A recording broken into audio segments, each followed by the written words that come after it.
Hello and welcome. Tonight, we will be drifting back in time.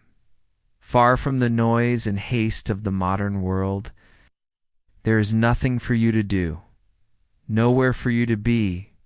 Simply settle in. Close your eyes if you feel comfortable doing so, and allow your mind to quiet itself. We are about to travel to the Middle Ages, a time of castles, cathedrals, and courtly love. But we will not be exploring battles or politics. Instead, we will be exploring something far more intimate, far more universal. We will be uncovering the complex and often strange world of medieval beauty. The standards that govern the lives of men and women, the painful lengths they would go to in order to be seen as beautiful. So take a slow, deep breath and let the story begin. We begin our journey in Northern Europe, around the year 1350. In the highly structured world of the High Middle Ages, one's appearance was a public declaration. It was a visual language understood by all, speaking volumes about a person's place in the rigid social hierarchy. Their wealth, their moral character, and even their perceived level of piety. Before a single word was exchanged, your face and your figure had already told a story. And for the nobility, that story had to be one of effortless grace and divine favor. Beauty was not simply a matter of personal taste. It was believed to be a reflection of the celestial order, a physical manifestation of inner virtue. It's an unattractive face, by contrast, could be interpreted as a sign of a corrupted soul or a base nature. This belief, deeply rooted in the philosophies of antiquity and reinforced by the teachings of the Church, placed an immense and lifelong pressure on men and women to conform to a very specific and demanding set of ideals. The absolute focal point of this entire performance of self was the face. And the most prized feature of the medieval female face was, perhaps surprisingly to the modern eye, the forehead. A high, wide, and perfectly domed forehead was considered the absolute pinnacle of beauty. It was seen as a clear and unmistakable sign of intelligence, serenity, and aristocratic lineage. A low hairline or a narrow brow was considered rustic and common, a feature associated with the peasantry who toiled under the sun. To achieve the desired appearance, noble women engaged in a dedicated and often painful practice of epilation, meticulously plucking their hairlines to create a vast, smooth expanse of skin that extended from the eyebrows almost to the crown of the head. This deliberate reshaping of the face was known as creating a high brow. This was not a casual act of grooming, but a central part of their beauty regimen. Young girls of noble birth were taught to do this from an early age, using small, sharp tweezers forged from brass or iron. They would spend countless hours in front of polished mirrors made of metal or expensive Venetian glass, painstakingly removing hair after hair. The process was slow, and the pain was a constant dull ache that they were taught to endure as a necessary price for elegance. To soothe the inflamed skin, they might apply cloths soaked in cool rosewater or herbal poultices, but the redness and irritation were an accepted part of the ritual.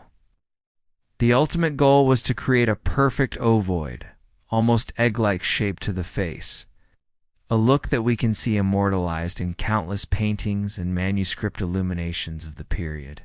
The famous portraits by artists like Jan van Eyck or Rogier van der Weyden show noble women whose hairlines recede so dramatically that they appear almost alien to us. Yet at the time, this was the undisputed height of fashion and grace. Complementing the high forehead was the near-total removal of the eyebrows. While we might prize full, well-defined brows today, the medieval ideal demanded that they be extremely thin, highly arched and barely visible. Many women plucked them into oblivion, leaving only the faintest wisp of a pale line, or sometimes no brow at all. This practice served to further emphasize the vastness and smoothness of the forehead, contributing to a look of perpetual, placid surprise. This expression was considered both noble and demure, as it softened the face, removing any hint of aggression or intense emotion. It aligned the woman's appearance with the period's ideal of a passive, serene, and agreeable femininity. Below this carefully constructed frame of bare skin, the complexion itself was a canvas that had to be flawless and, above all else, intensely pale. The obsession with white skin is one of the most consistent and enduring beauty standards throughout Western history, and the Middle Ages were certainly no exception. A pale, luminous complexion was the ultimate status symbol. It was irrefutable proof that a woman did not have to labor outdoors under the harsh rays of the sun. It signaled a life of leisure, one spent within the protected walls of a castle or manor, shielded from the elements and the drudgery of manual work. A tan, or any hint of color in the skin, was irrevocably associated with the lower classes, with farmhands and milkmaids whose lives were spent in the fields. Consequently, medieval noblewomen went to extraordinary lengths to protect and whiten their skin. Their daily routines were often dictated by the movement of the sun. They would avoid going outside during the brightest hours of the day, preferring the gentle light of early morning or late afternoon. When they did venture outdoors, they would wear wide-brimmed hats, elaborate headdresses, and fine veils specifically to shield their faces. They wore long sleeves and delicate gloves, ensuring that no part of their skin was exposed to the tanning rays of the sun. This was a life lived in the shade, a constant and conscious retreat from the natural world in pursuit of an unnatural and highly valued ideal of pallor. But sun avoidance was only the first step. To enhance this paleness and conceal any natural imperfections, a whole arsenal of cosmetic preparations was employed. The most common and accessible method was to apply a fine layer of powder to the face, neck, and chest. The simplest and safest of these powders were made from finely milled wheat flour, rice powder, or powdered bone, which would provide a temporary matte, white finish for a more sophisticated and adherent base. Women would create lotions and pastes from ingredients like oatmeal, lily root, or crushed pearls, mixing them with water or milk to form a smoothing, lightening mask. However, for those who sought a truly permanent and brilliant whiteness, the preferred cosmetic was a dangerous substance known as Venetian ceruse, also called the spirits of Saturn. This was a thick, white foundation made by corroding lead plates with vinegar vapors, a process that took several months. The resulting white powder was then mixed with a binder, typically egg white or wax, to create a heavy, paint-like paste. The application of ceruse was an art in itself. A woman would first cleanse her face, perhaps with distilled rosewater, and then carefully apply the thick, opaque paste with her fingers or a soft cloth. It was exceptionally effective at hiding blemishes, freckles, and scars, creating a uniform and porcelain-like complexion that gleamed under the soft light of candles. The effect was dramatic and transformative, turning the face into a smooth, doll-like mask of perfection. The problem, of course, was that ceruse was a deadly poison. Lead is a cumulative toxin, and with each daily application, it was being absorbed through the skin, slowly and silently poisoning the wearer from the inside out. The long-term side effects were horrific. Over time, the lead would cause irreversible skin damage, creating wrinkles, blemishes, and a grayish discoloration that, in a cruel irony, required ever thicker layers of the toxic makeup to hide. Beyond the skin, it led to hair loss, severe gastrointestinal issues, damage to the nervous system, muscle paralysis, and eventually a slow and agonizing death. Many a medieval beauty literally died for her appearance, a victim of the very substance she used to perfect it.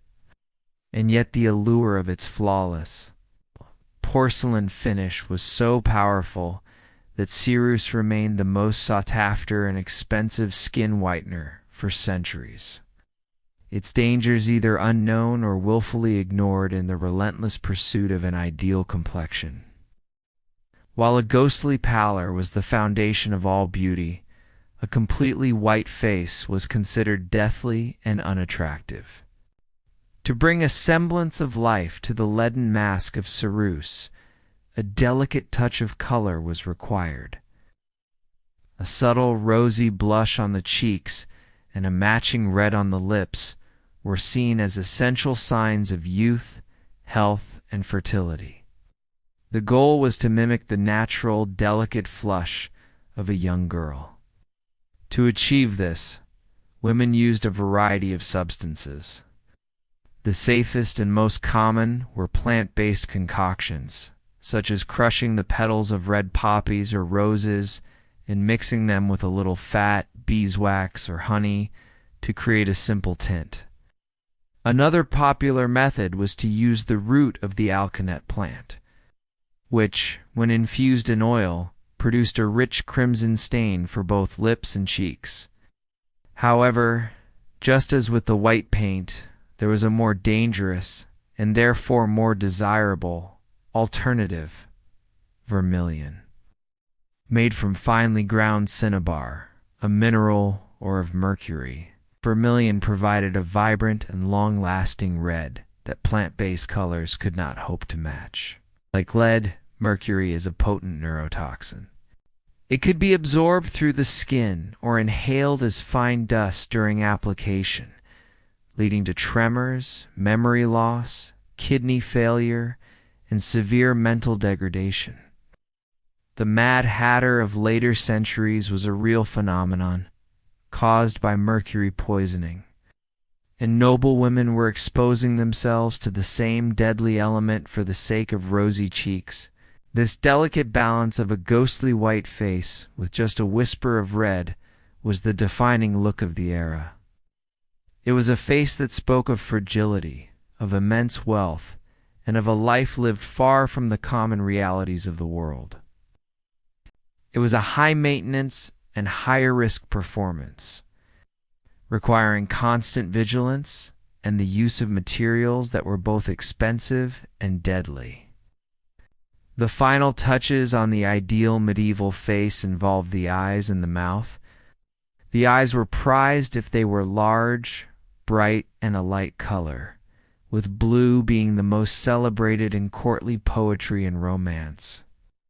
To make them appear wider, more luminous, and more mysterious, some women used a substance derived from the Atropa belladonna plant, derived from the plant commonly known as deadly nightshade. A few carefully measured drops in each eye would cause the pupils to dilate significantly. This created a dreamy, dyed look that was considered highly alluring and seductive. The name belladonna itself translates to beautiful woman in Italian, a direct testament to its cosmetic purpose. However, belladonna is also highly toxic. It causes blurred vision and extreme sensitivity to light, making it difficult to see clearly. If used excessively or improperly, it could easily lead to permanent blindness or even death. A woman using belladonna was therefore sacrificing her ability to see the world clearly for the ability to be seen as beautiful by it. As for the mouth, the ideal was for it to be small, well-shaped, and red, often described in poetry as being like a rosebud. A wide, toothy grin would have been considered coarse and unladylike. The emphasis was always on a delicate and restrained beauty. The entire facial ideal was one of serene, almost emotionless perfection, a beautiful, untouchable, and ultimately artificial creation designed to signify status above all else. The intense focus on these specific facial attributes was not born from a simple, arbitrary sense of style. It was deeply embedded in the philosophical and pseudoscientific beliefs of the age. The most prominent of these was the doctrine of physiognomy, an ancient art inherited from Greek and Roman thinkers like Aristotle and Pliny, which proposed a direct and readable correlation between a person's outward appearance and their inner character.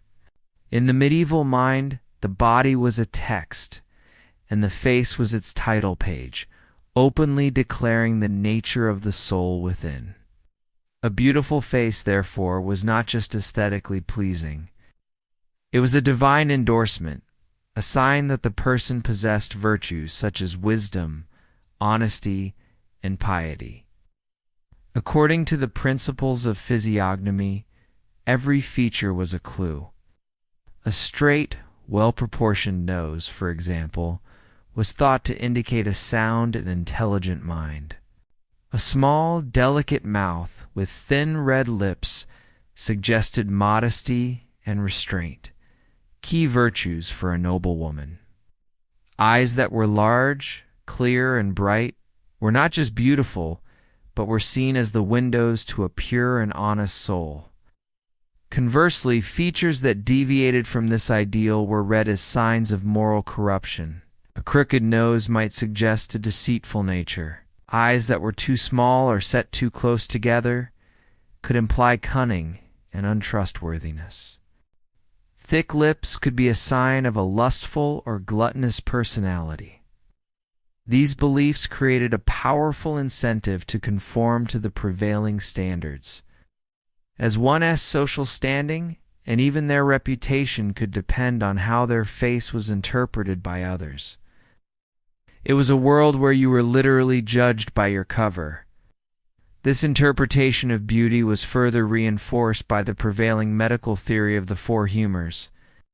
Another legacy of the ancient world, particularly from the physician Galen, medieval medicine was based on the idea that the human body was composed of four essential fluids: humors, blood, phlegm, yellow bile, and black bile. Each humor was associated with an element: air, water, fire, earth, and a set of qualities: hot, cold, wet, dry. A person's health and temperament were believed to depend on the perfect balance of these four fluids. An excess or deficiency of any one humor would lead not only to illness, but also to specific personality traits and physical appearances. The ideal complexion, the smooth pale skin with a delicate rosy flush, was considered the outward sign of a perfectly balanced humoral constitution. The paleness signified a calm, phlegmatic nature, free from the fiery excess of yellow bile that was thought to cause redness and blemishes. The rosy blush, associated with blood, indicated a sanguine temperament, cheerful, healthy, and full of life. Therefore, a woman who achieved this look was not just seen as beautiful. She was seen as physically and mentally perfect, a harmonious being in tune with the natural order. The blemishes, sallowness, or excessive redness that cosmetics sought to conceal were viewed as signs of a humoral imbalance, a physical manifestation of an internal and possibly moral disorder. This medical framework provided a powerful scientific justification for the beauty standards, elevating them from mere fashion to a matter of fundamental health and well-being.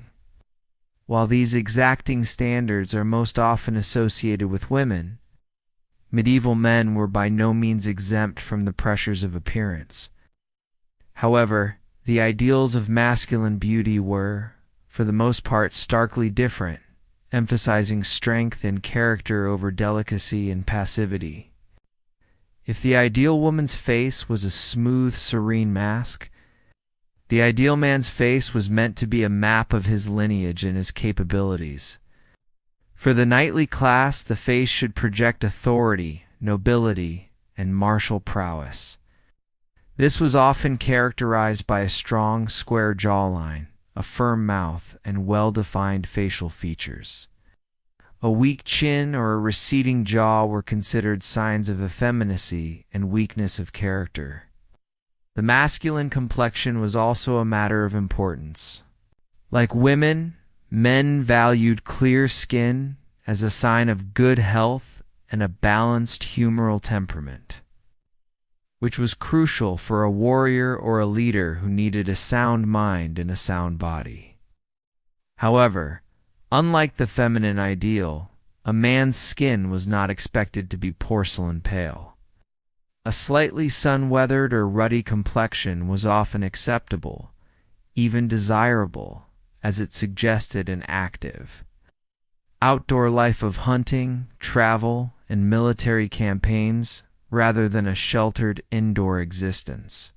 It was a sign of a man engaged with the world, a man of action. The treatment of facial hair was a significant marker of masculine identity and was subject to changing trends throughout the era. During much of the High Middle Ages, particularly in the 12th and 13th centuries, the aristocratic ideal was to be clean-shaven.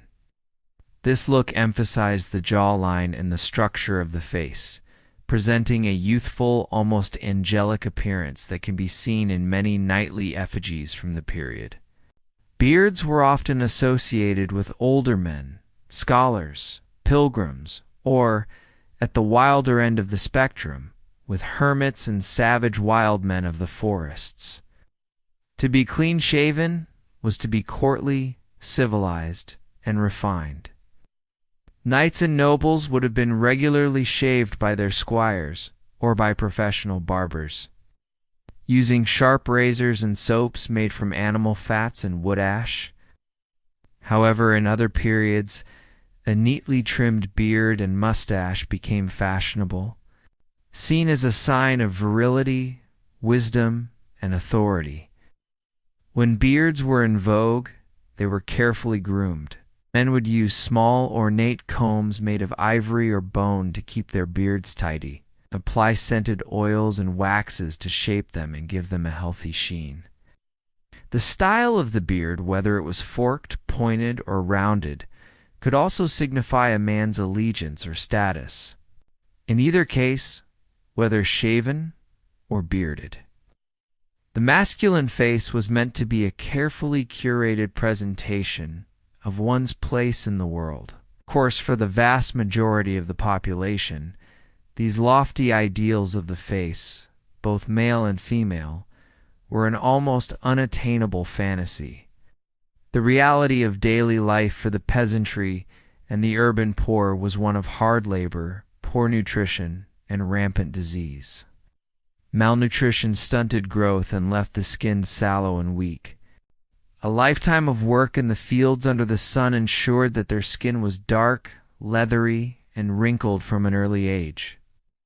Access to clean water for washing was limited, making skin infections and ailments common.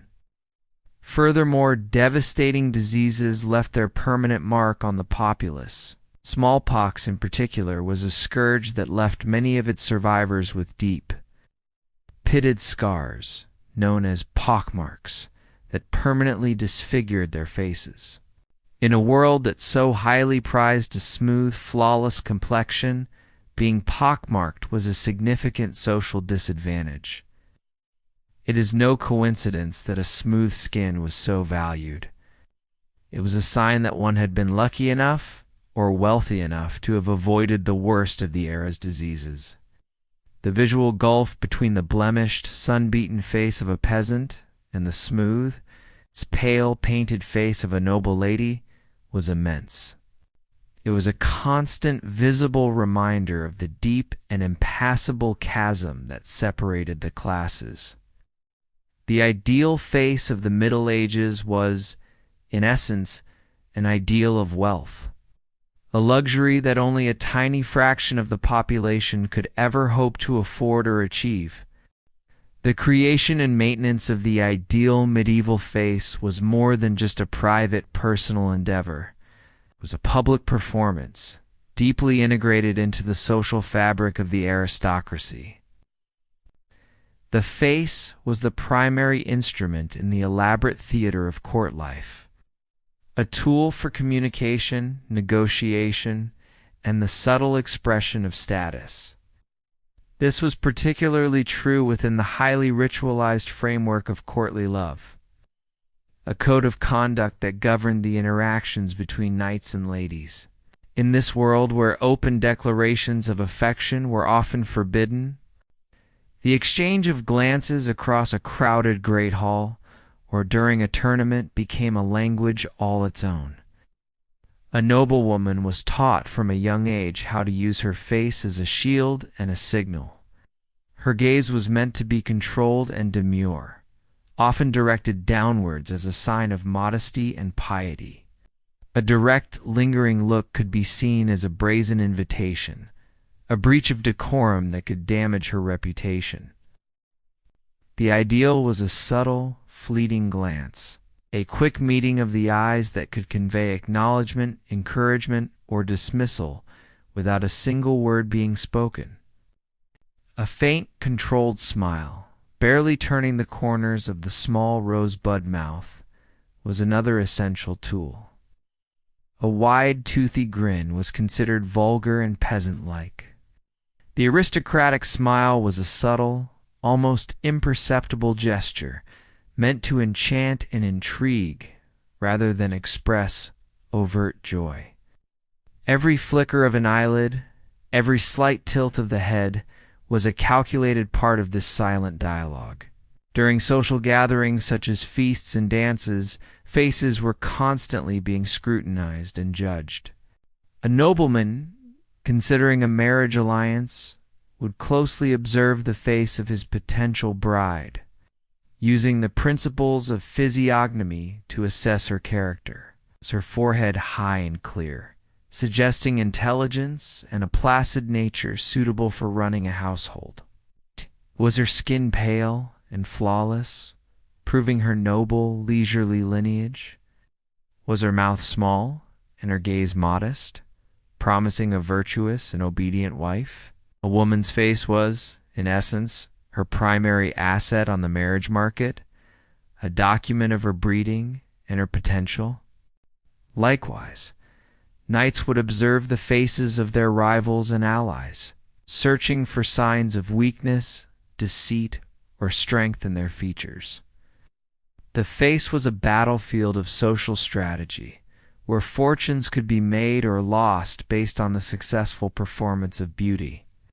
The rapid spread of these specific facial ideals across the courts of Europe was facilitated by the art and literature of the time.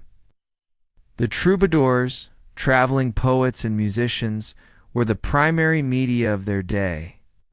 Their songs and epic poems, known as chansons de geste or courtly romances, were performed in castle halls to enraptured audiences.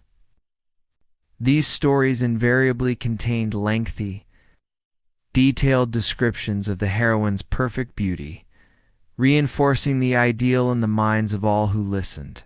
Her hair would be compared to spun gold or shining silk, her skin to milk or new-fallen snow, her cheeks to apples or roses, and her forehead to polished ivory.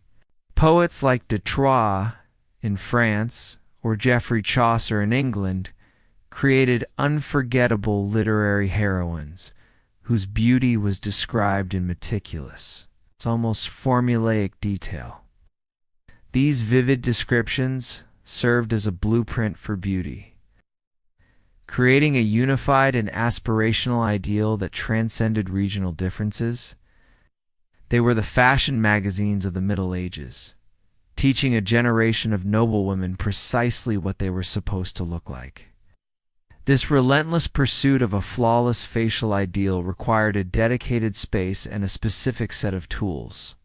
The private chamber of a noblewoman, known as the chambre or the solar, was the sanctuary where this transformation took place. It was one of the few female-dominated spaces within the castle, a place where the lady of the house and her handmaidens could retreat from the public gaze. Here, surrounded by her chests of clothes, her tapestries, and her personal effects, the daily rituals of beauty were performed. These rituals were supported by a collection of valuable and often beautifully crafted objects. The mirror was perhaps the most essential tool, but it was nothing like the large, perfectly clear glass mirrors of today. For most of the Middle Ages, mirrors were small, handheld objects. They were typically made of highly polished metal, such as silver, bronze, or speculum, a special alloy of tin and copper. These metal mirrors provided a somewhat dim and often slightly distorted reflection, but they were prized possessions. Later in the period, advancements in glassmaking from Venice allowed for the creation of small, convex glass mirrors backed with a metal amalgam. These were astronomically expensive, a luxury afforded only by the very wealthy, and were often kept in ornate protective cases made of carved ivory, silver, or embroidered leather. Alongside the mirror would be an array of other implements. Combs, used for the hair that framed the face, were crafted from ivory, bone, or fine-grained wood, like boxwood. They often came in sets with wider teeth for detangling and finer teeth for smoothing and styling. Small pots and jars, made of glazed ceramic, pewter, or even silver, held the precious and dangerous cosmetics.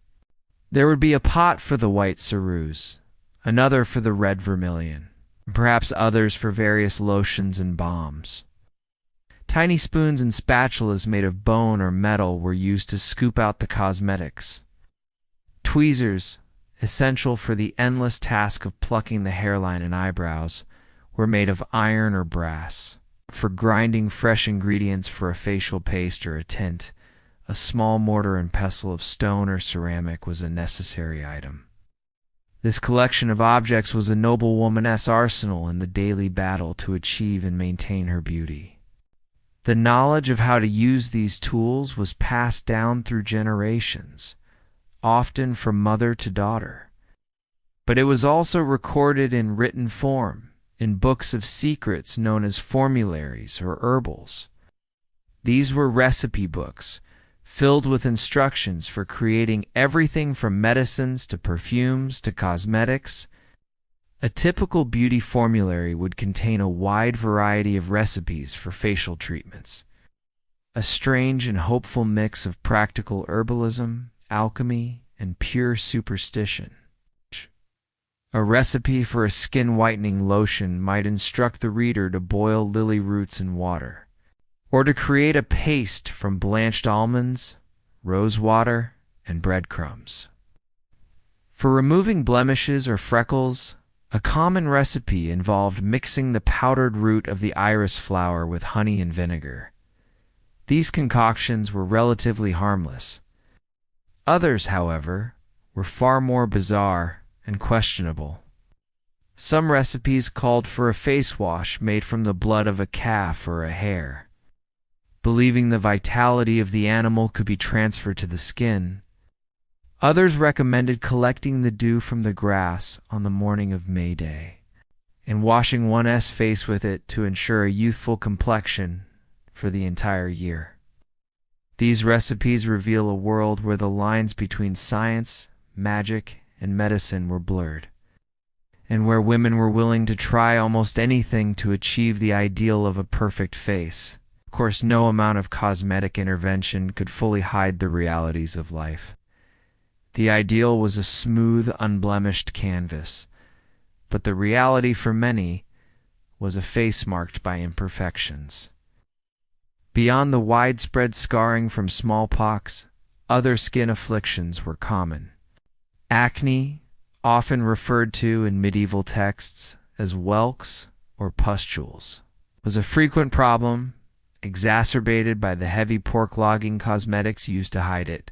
Warts, moles, and birthmarks were other blemishes that defied the ideal of uniformity. The primary method of dealing with them was concealment, hiding them under ever thicker layers of lead-based paint. For warts, some formularies offered magical cures, such as rubbing them with a specific stone under a full moon, revealing the desperation to remove any flaw that disrupted the perfect smoothness of the face. And then there was the inevitable and undefeated enemy of beauty, aging. The medieval ideal was relentlessly youthful. The perfect woman of courtly romance was always young, with the firm skin and natural blush of a girl on the cusp of womanhood. This created immense anxiety for women as they grew older. The appearance of wrinkles, the loss of skin elasticity, the graying of hair were all seen as tragic declines, a visible sign of the decay of the flesh. An older woman's social power, particularly if it was tied to her beauty, could wane significantly as her looks faded. This led to a desperate search for remedies to hold back the tide of time. The formularies were filled with recipes for anti-wrinkle creams and washes, many of which were highly dangerous. Some recommended applying washes containing mercury or alum, substances that would temporarily tighten the skin through chemical irritation, but cause long-term damage. The struggle to maintain the ideal face was a lifelong and ultimately losing battle against nature itself. The meticulous construction of the ideal medieval face extended beyond its visible surfaces of skin and hair. It also ventured into the more intimate, sensory realm of the mouth. The rosebud lips, small and delicately reddened, were merely the gatekeepers to a feature that could instantly betray one's health and social standing: their teeth and breath. In a world of close social proximity, where conversations were often held in hushed tones, the scent of one's breath was a matter of critical importance. Foul breath, or halitosis, was seen not just as unpleasant, but as a sign of poor health and a putrefying interior. A direct contradiction to the ideal of a pure and harmonious body. Consequently, dental hygiene, though primitive by our standards, was a significant part of the beauty and grooming regimen for the upper classes.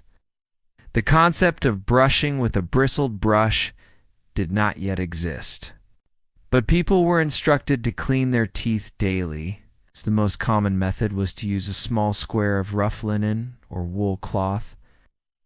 This would be used to vigorously rub the teeth, removing plaque and surface stains. To enhance the cleaning and whitening effect, various abrasive powders were used in conjunction with the cloth. These dentifrice powders were often made from a mixture of fragrant herbs and mildly abrasive substances. Powdered sage, mixed with salt crystals, was a popular recipe. Other formulas called for crushed bone, powdered coral, or even finely ground earthenware to be used as the abrasive agent. After rubbing the teeth clean, a mouthwash was often used. This was typically a mixture of water and vinegar or wine infused with aromatic herbs and spices. Mint, cinnamon, and cloves were frequently used for their pleasant taste and antiseptic properties. The goal was to leave the mouth feeling clean and the breath smelling sweet. To maintain fresh breath throughout the day, people would chew on various natural breath fresheners. The most common of these was parsley, but fennel seeds, anise, and cloves were also widely used. A nobleman or lady might carry a small, ornate box called a pomander, which was filled with aromatic spices or a solid wax perfume, and they could discreetly inhale its scent, or even place a clove in their mouth before an important conversation. This focus on sweet breath and white teeth was an aspirational ideal, and the reality was often quite different.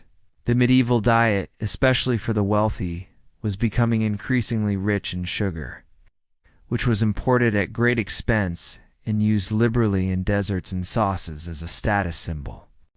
This, combined with a lack of understanding about the true causes of tooth decay, meant that dental problems were rampant. Cavities, gum disease, and abscesses were common and excruciatingly painful afflictions.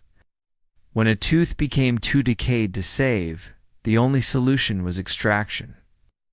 This was performed not by doctors, but by barbers or itinerant tooth drawers at fairs, using crude pliers and no anesthetic. The fear of this brutal procedure meant that many people simply endured the pain of rotting teeth for years. Therefore, an otherwise beautiful face could be completely undermined the moment its owner opened their mouth to speak or smile. A set of straight, white, and complete teeth was an exceptionally rare and valuable asset, a true sign of both good health and good fortune. For those less fortunate, a rosebud mouth kept small and mostly closed was not just an aesthetic ideal, but a practical necessity to hide the dental imperfections within. The final element framing the carefully constructed face was the hair. More accurately, the small portion of it that was permitted to be seen. For married noblewomen, custom and religious doctrine dictated that their hair be completely covered in public by veils, wimples, or elaborate headdresses like the hennin. The covered hair was a symbol of modesty and subservience to her husband. For these women, the plucked hairline was the primary hairstyle, creating a clean and noble frame for the face beneath the linen or silk coverings. For unmarried girls and young women, however, the hair could be worn uncovered and was considered a crowning glory. The ideal, repeated endlessly in poetry and romance, was for hair to be extremely long, thick, and a radiant shade of blonde, often described as looking like spun gold or sunbeams. This golden hair, cascading in soft waves or intricate braids, was the perfect final touch to the pale, serene face. It caught the light, creating a halo-like effect that was associated with angels and saints, further reinforcing the link between beauty and divine virtue. Achieving this specific look often required significant artifice. While some women were naturally blessed with fair hair, many were not, and they turned to various methods to lighten their locks. A popular technique was to coat the hair in a bleaching solution and then sit in the sun for hours, wearing a wide-brimmed hat with the crown cut out to protect the face from tanning, while allowing the sun to bleach the exposed hair. The bleaching agents themselves were varied. Mild concoctions might involve chamomile tea or lemon juice. More potent recipes called for caustic mixtures of lye, alum, and other chemicals. An alternative method for achieving a golden hue was to use dyes made from natural ingredients. Saffron, though incredibly expensive, produced a beautiful yellow tint.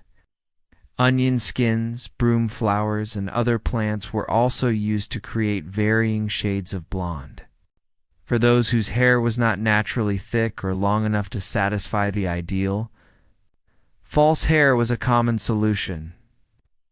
Wigs and hairpieces, known as atafuts, were crafted from the hair of other women, often purchased from the poor. These could be seamlessly blended with the natural hair to create the elaborate and voluminous braided styles that were fashionable, often decorated with ribbons, pearls, and golden threads. This meant that the final, glorious frame of the ideal medieval face was often just as constructed as the plucked hairline and the painted complexion it surrounded. In sum, the medieval face was a masterpiece of illusion. It was a canvas upon which the ideals of an entire society were projected, a belief in the legibility of character, a medical theory based on balance, and a social structure built on visible hierarchy. From the soaring plucked forehead down to the subtly scented breath, every detail was a carefully managed performance. It was a beauty that was demanding in its maintenance, dangerous in its ingredients, and ultimately exclusive to the tiny elite who had the time, the resources, and the unwavering dedication to create it. This intense and artificial standard did not, however, stop at the neckline. The scrutiny applied to the face was extended with equal rigor to the rest of the body, which had its own complex and exacting set of rules to follow. The intense and artificial standards that so meticulously shaped the medieval face did not stop at the jawline. They extended downwards, enveloping the entire body in an equally demanding and stylized ideal. Just as the face was sculpted to represent a set of abstract virtues, nobility, piety, and serenity, so too was the figure molded to communicate a specific, highly symbolic message. The ideal medieval body was not a celebration of natural, healthy, or athletic forms. Instead, it was an artful construction, a silhouette heavily influenced by the prevailing aesthetics of Gothic art and architecture, which prized long, elegant, vertical lines and a sense of ethereal grace over earthly substance. This was the Gothic silhouette, a look that was as difficult to achieve and maintain as the porcelain mask of the face.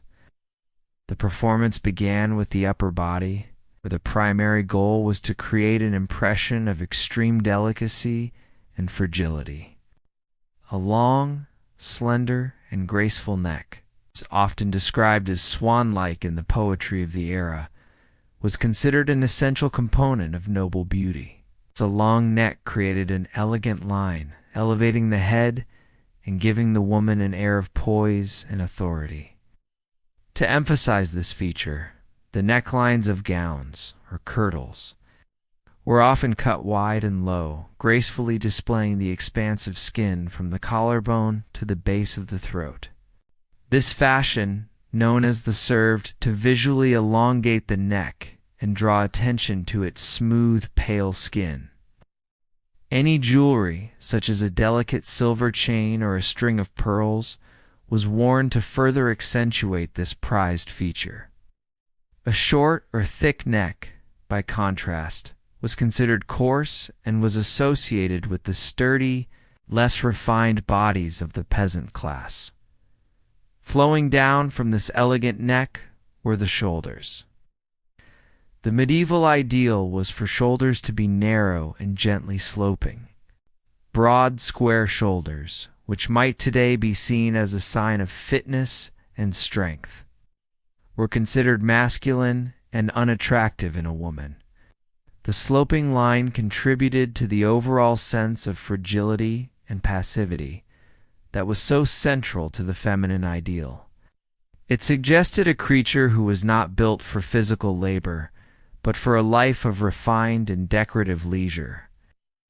This aesthetic created a stark visual contrast with the physique of a typical peasant woman, whose shoulders and back would have been strong and muscular from years of carrying heavy loads, working in the fields, or tending to livestock. The clothing of the nobility was specifically designed to create this delicate silhouette, with sleeves set into the garment in a way that would visually narrow the shoulders and create a smooth downward curve. Continuing this theme of delicacy, the ideal bust was not large or prominent. On the contrary, the preference was for small, high, and firm breasts. often described as being like small, round apples. In contemporary literature, a large chest was seen as vulgar and was associated with the unrestrained physicality of lower-class women, such as wet nurses or tavern maids. The goal was to create a long, smooth, and relatively flat line down the upper torso. To achieve this, noble women's gowns were expertly tailored. The upper part of the kirtle was tightly fitted, and the fabric, often stiffened with linen linings, would bind and support the chest. This was not a corset in the modern sense, the extreme waist cinching of later centuries was not yet in fashion, but it served a similar purpose of shaping the body to fit a specific aesthetic. For some, the gown itself provided enough compression. For others, a separate linen band, a precursor to the bra known as a mamelaire, might be worn underneath to flatten and position the bust according to the desired look. From this narrow upper body, the silhouette flowed down to the torso, which presented a fascinating paradox. The upper waist was expected to be slender and graceful, the small waist of romantic poetry. However, directly below it, the most desirable feature of the female figure was a rounded, prominent lower stomach. This feature, known as the ventre saillant or jutting belly, is perhaps the most surprising and counterintuitive aspect of the medieval beauty standard to the modern observer.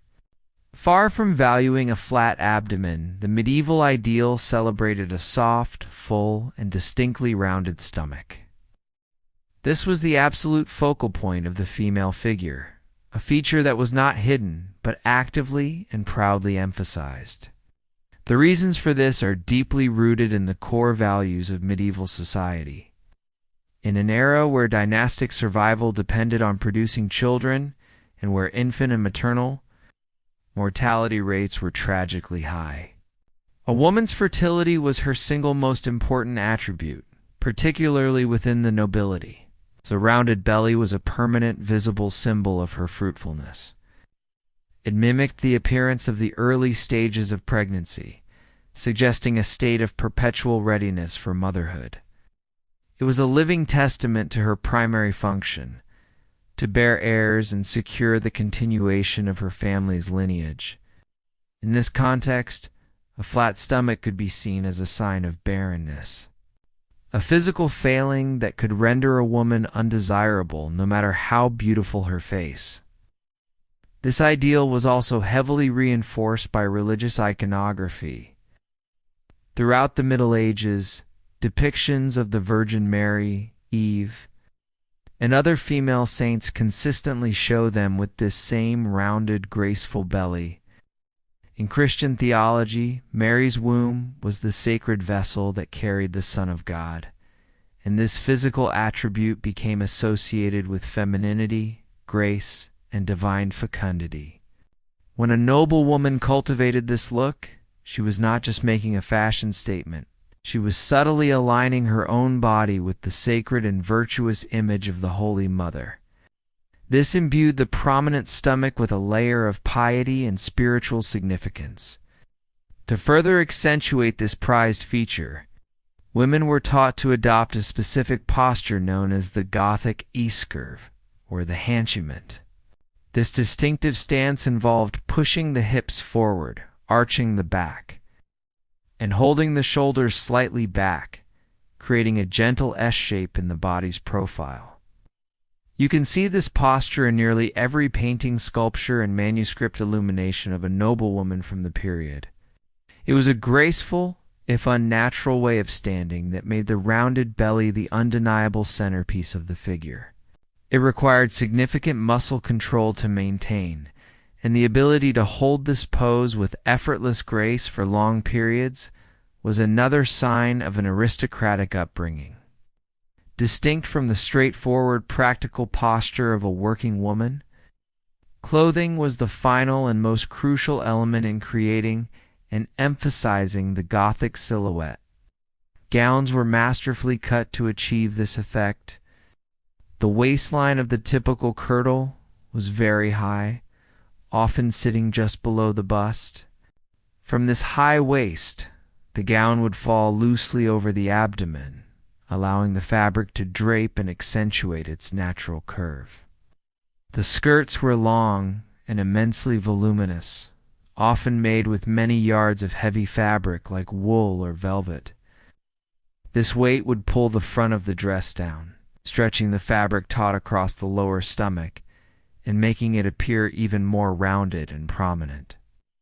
Sometimes, to enhance the shape even further, a woman might wear a small padded roll, like a crescent-shaped cushion tied around her waist underneath her gown. This device, a precursor to the farthingales of later eras, ensured that she presented the perfect fertile silhouette at all times. The combination of posture and fashion made the ideal inescapable, turning every noble woman into a living sculpture, a graceful S-shaped vessel of aristocratic fertility.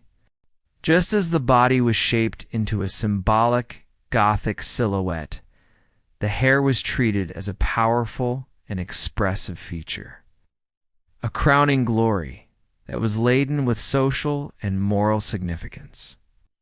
Perhaps more than any other attribute besides the complexion, a woman's hair announced her status to the world, not just her social standing, but her marital status as well. It was a feature that was alternately concealed and revealed, disciplined into intricate braids, or left to flow freely, all according to a strict and well-understood set of social codes. Its color, its length, and the way it was worn were all critical components of the medieval beauty ideal, subject to the same intense scrutiny as the rest of her person. For an unmarried girl or a young noblewoman, her hair was her most celebrated feature, and the undisputed ideal was for it to be a radiant shade of blonde. This preference for golden hair was deeply woven into the cultural imagination of the age. The great heroines of courtly romance, from Isolde the Fair to the ladies celebrated by the troubadours, were invariably described as having hair of spun gold. This literary ideal was mirrored in religious art, where angels, saints, the Virgin Mary herself were consistently depicted with long, luminous golden tresses, associating the color with purity, divinity, and celestial grace. The preference also had roots in the social hierarchy of the early Middle Ages, where the ruling Frankish and Germanic aristocracies were often fair-haired, leading to an association between blonde hair and noble lineage, a stark contrast to the darker hair of the conquered or peasant populations. The ideal length was as extreme as the ideal color. A woman's hair was expected to be incredibly long, ideally reaching her knees, or, in the most romanticized descriptions, even pooling on the floor around her feet. This extraordinary length was a sign of two things: patience and leisure. It took many years of dedicated care to grow hair to such a length, and it was a luxury that was utterly impractical for a woman who had to engage in any form of manual labor. It was, therefore, a clear and unambiguous symbol of aristocratic status. The texture was also important. The preference was for hair that was thick and healthy, but fine in its individual strands, with a gentle, natural wave.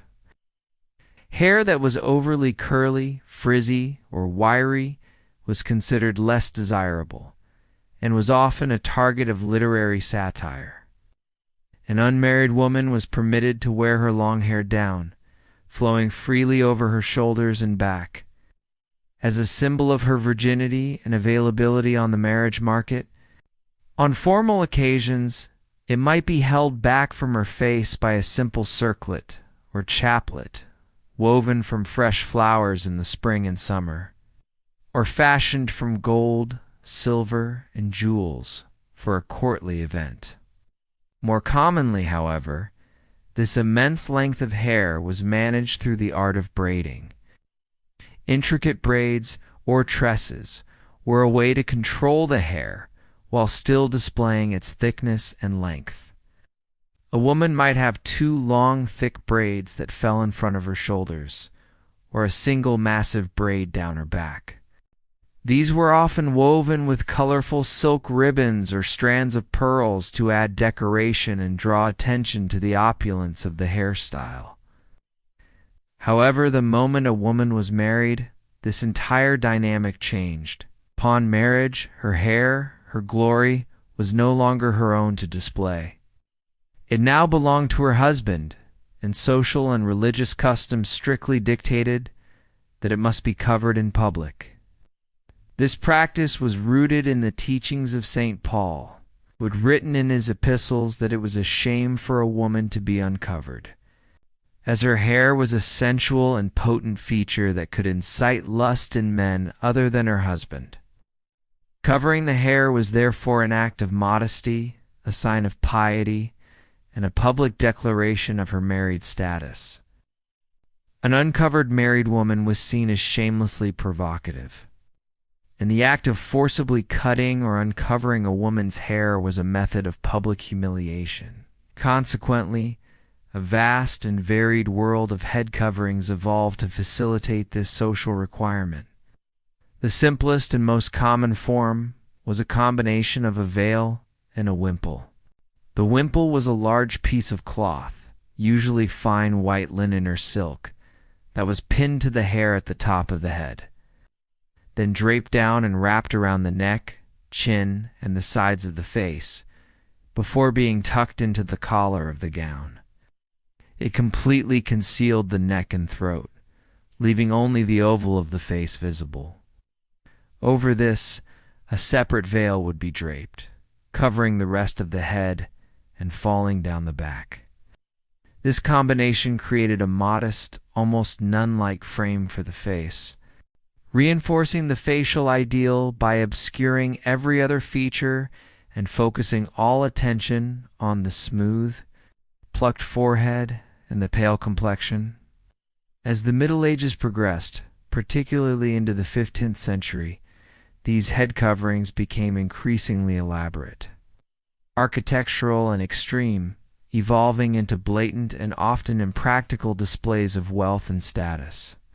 The most iconic of these is the hennin, the tall conical headdress that we so often associate with medieval princesses. The hennin was a cone or steeple shape. It's constructed from a frame of stiffened buckram wicker or wire, which was then covered in a rich fabric like silk, brocade, or velvet. A long sheer veil, often of silk gauze, is attached to the very tip of the cone and allowed to float down the wearer's back, sometimes even trailing on the floor behind her. The height of the hennin was a direct indicator of the wearer's rank. While a bourgeoise woman might wear one of a modest height, a queen or a high-ranking noble lady could wear a hennin that rose 2 or even 3 feet above her head. It was a cumbersome and highly impractical piece of headwear. A woman wearing a tall hennin had to move carefully and stoop to get through doorways, but its entire purpose was to be an extravagant and unmistakable symbol of elite status. Other elaborate styles also became popular, such as the horned or heart-shaped headdresses known as the escoffin. For these styles, the hair was parted in the center, and then plaited and coiled into 2 large horns or buns on either side of the head, sometimes built up over a wire frame. A decorative veil was then draped over this structure, creating a wide, dramatic silhouette. These styles, like the hennin, were condemned by religious moralists as symbols of vanity and pride, with some priests comparing the women wearing them to horned beasts or devils. Yet their popularity in the courts of France, Burgundy, and England for much of the 15th century shows how powerfully the drive for fashionable display could outweigh the calls for pious modesty. Behind the scenes, the maintenance of this hair whether it was displayed or hidden, required considerable effort. Washing such long hair was an infrequent and laborious task. The soaps of the period were harsh, typically made from lye, wood, ash, and animal fat, which would have stripped the hair of its natural oils. To counteract this, women would use conditioning rinses made from herbal infusions. A rinse with water boiled with chamomile or rosemary was believed to add shine, while a vinegar rinse would help to remove soap residue and leave the hair soft. Scent was also important, and women would often perfume their hair with powdered herbs, such as lavender, or with fragrant rosewater. One of the most persistent and unpleasant realities of hair care in the Middle Ages was the constant battle against pests, particularly head lice. In an era of less frequent bathing and close living quarters, lice were a ubiquitous problem for rich and poor alike. The primary tool in this fight was the comb. Combs were typically double-sided, with a set of coarse teeth on one side for detangling and a set of very fine, closely spaced teeth on the other. This fine-toothed side was designed specifically for the painstaking process of combing out lice and their eggs or nits. These combs were essential grooming tools and were often beautifully crafted from ivory, bone, or boxwood, sometimes kept in their own protective cases.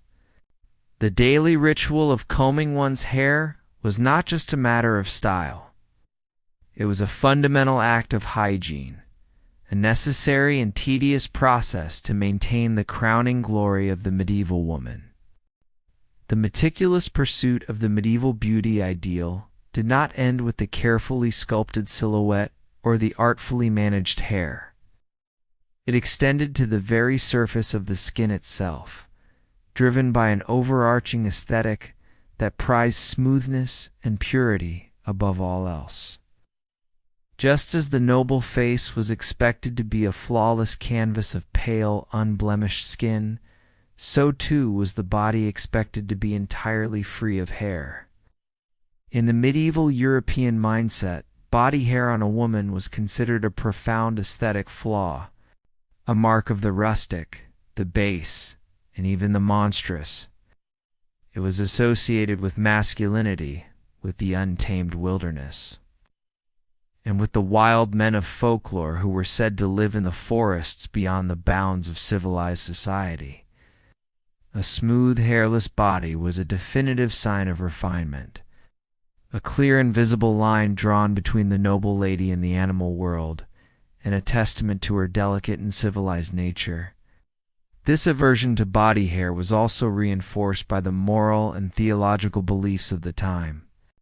Some religious commentators and moralists viewed excessive body hair on women as a physical manifestation of a lustful or overly sensual nature, a sign of a hot humoral temperament that was not in keeping with the ideal of the chaste and modest Christian woman. A body that was smooth and free of hair was therefore considered a clean body, not just in a physical sense, but in a spiritual one as well. It was seen as a purer, more childlike form, closer to the state of Eve before the fall from grace. For a noble woman, therefore, the removal of all visible body hair was not merely a matter of fashion. It was a necessary ritual to present herself as a paragon of both aristocratic elegance and virtuous piety. This ideal of a completely hairless body necessitated a range of depilatory techniques, some of which were simple and laborious, and others that were complex, chemical, and highly dangerous. The knowledge of these methods was passed down through generations and recorded in the same books of secrets and formularies that contained recipes for cosmetics and medicines. The simplest, though most tedious method was plucking. Using the same small tweezers they employed for their eyebrows and hairlines, Women would painstakingly pluck unwanted hairs from their bodies. Due to the slow and painful nature of this process, it was likely reserved for smaller areas or for removing stray hairs that other methods had missed. A more aggressive physical method was the use of abrasives. A common tool was the pumice stone, a piece of light, porous volcanic rock which would be rubbed against the skin to physically wear the hair away. Another similar technique involved using a specially prepared leather strip or a rough cloth, sometimes coated with an abrasive powder known as a rusma. This process of rubbing and buffing would eventually abrade the hairs and leave the skin smooth. But it was an irritating and uncomfortable procedure that could easily lead to chafing, rashes, and raw skin if not done with care. The most sophisticated and effective methods of hair removal, however, were chemical. The formularies of the period are filled with recipes for depilatory creams and pastes, designed to chemically dissolve the hair and allow it to be easily scraped away. These concoctions reveal a startling and often dangerous side of the medieval beauty routine. The active ingredients were typically powerful and caustic alkalis. One of the most common was quicklime or calcium oxide, which is highly corrosive. Another, even more potent ingredient was arsenic sulfide, which came in two forms, the yellow orpiment and the red realgar. These arsenic compounds are not only effective at destroying the protein structure of hair, but are also deadly poisons. A typical recipe would instruct the user to mix powdered quicklime and a measure of orpiment with water or oil to form a thick, foul-smelling paste. This paste would then be carefully applied to the legs, arms, or any other area where hair was to be removed. The instructions always included a stern warning to let the paste sit for only a short time, just long enough for the hair to loosen, which could be tested by seeing if a feather would easily wipe it away. The paste would then be quickly scraped off and the skin washed thoroughly. Ice. If the mixture was left on for even a few minutes too long, it would begin to dissolve not just the hair, but the skin itself, causing severe chemical burns, painful blisters, and permanent scars. Furthermore, the repeated application of arsenic to the skin created the risk of slow poisoning through absorption, adding another layer of danger to the relentless pursuit of a perfectly smooth body. Other, more fantastical recipes called for ingredients like ant eggs, vinegar, and even bat's blood, showing a world where folk magic and practical chemistry were inextricably linked in the quest for beauty. Beyond the surface of the skin, the limbs themselves were also subject to a distinct ideal of elegance. The hands and arms were particularly important, as they, along with the face, were the parts of the body most frequently on display. The ideal hand was, above all, a hand that showed no signs of labor. It was meant to be long, pale, and slender, with delicate, tapering fingers and clean, well-tended nails. The nails themselves were kept moderately long and were often shaped into a gentle almond or oval shape, sometimes buffed to a soft sheen with a piece of chamois leather. Rough, calloused, or sun-tanned hands were an immediate and unmistakable mark of the peasantry, a sign of a life spent digging, scrubbing, or working with coarse materials to maintain their soft, pale hands. Noble women would protect them with gloves when outdoors and apply softening lotions and balms made from ingredients like almond oil, lanolin from wool, or cucumber juice. The arms were expected to be similarly slender, pale, and graceful. The long, often trailing sleeves of some medieval gowns would hide the arms, but other styles featured shorter or fitted sleeves that revealed their shape. In either case, the ideal was one of delicacy rather than strength. Muscular or heavy-set arms were considered unfeminine and were another sign of a low-born working woman.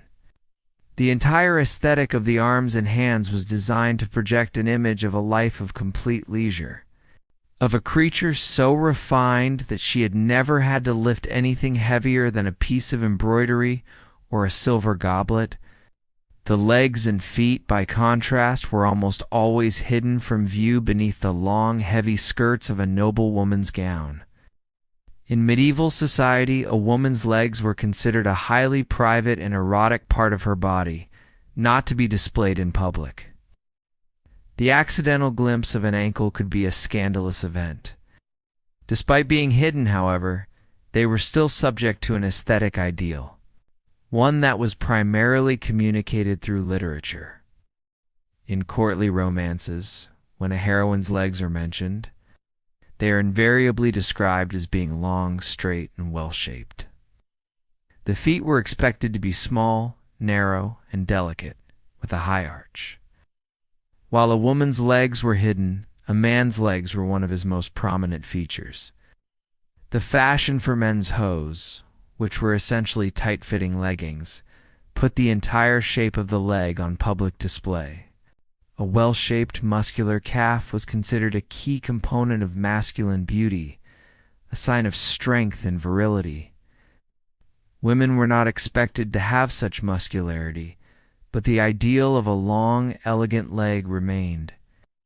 The beauty of a woman's legs and feet was a hidden treasure, a feature reserved for the privacy of the marital chamber.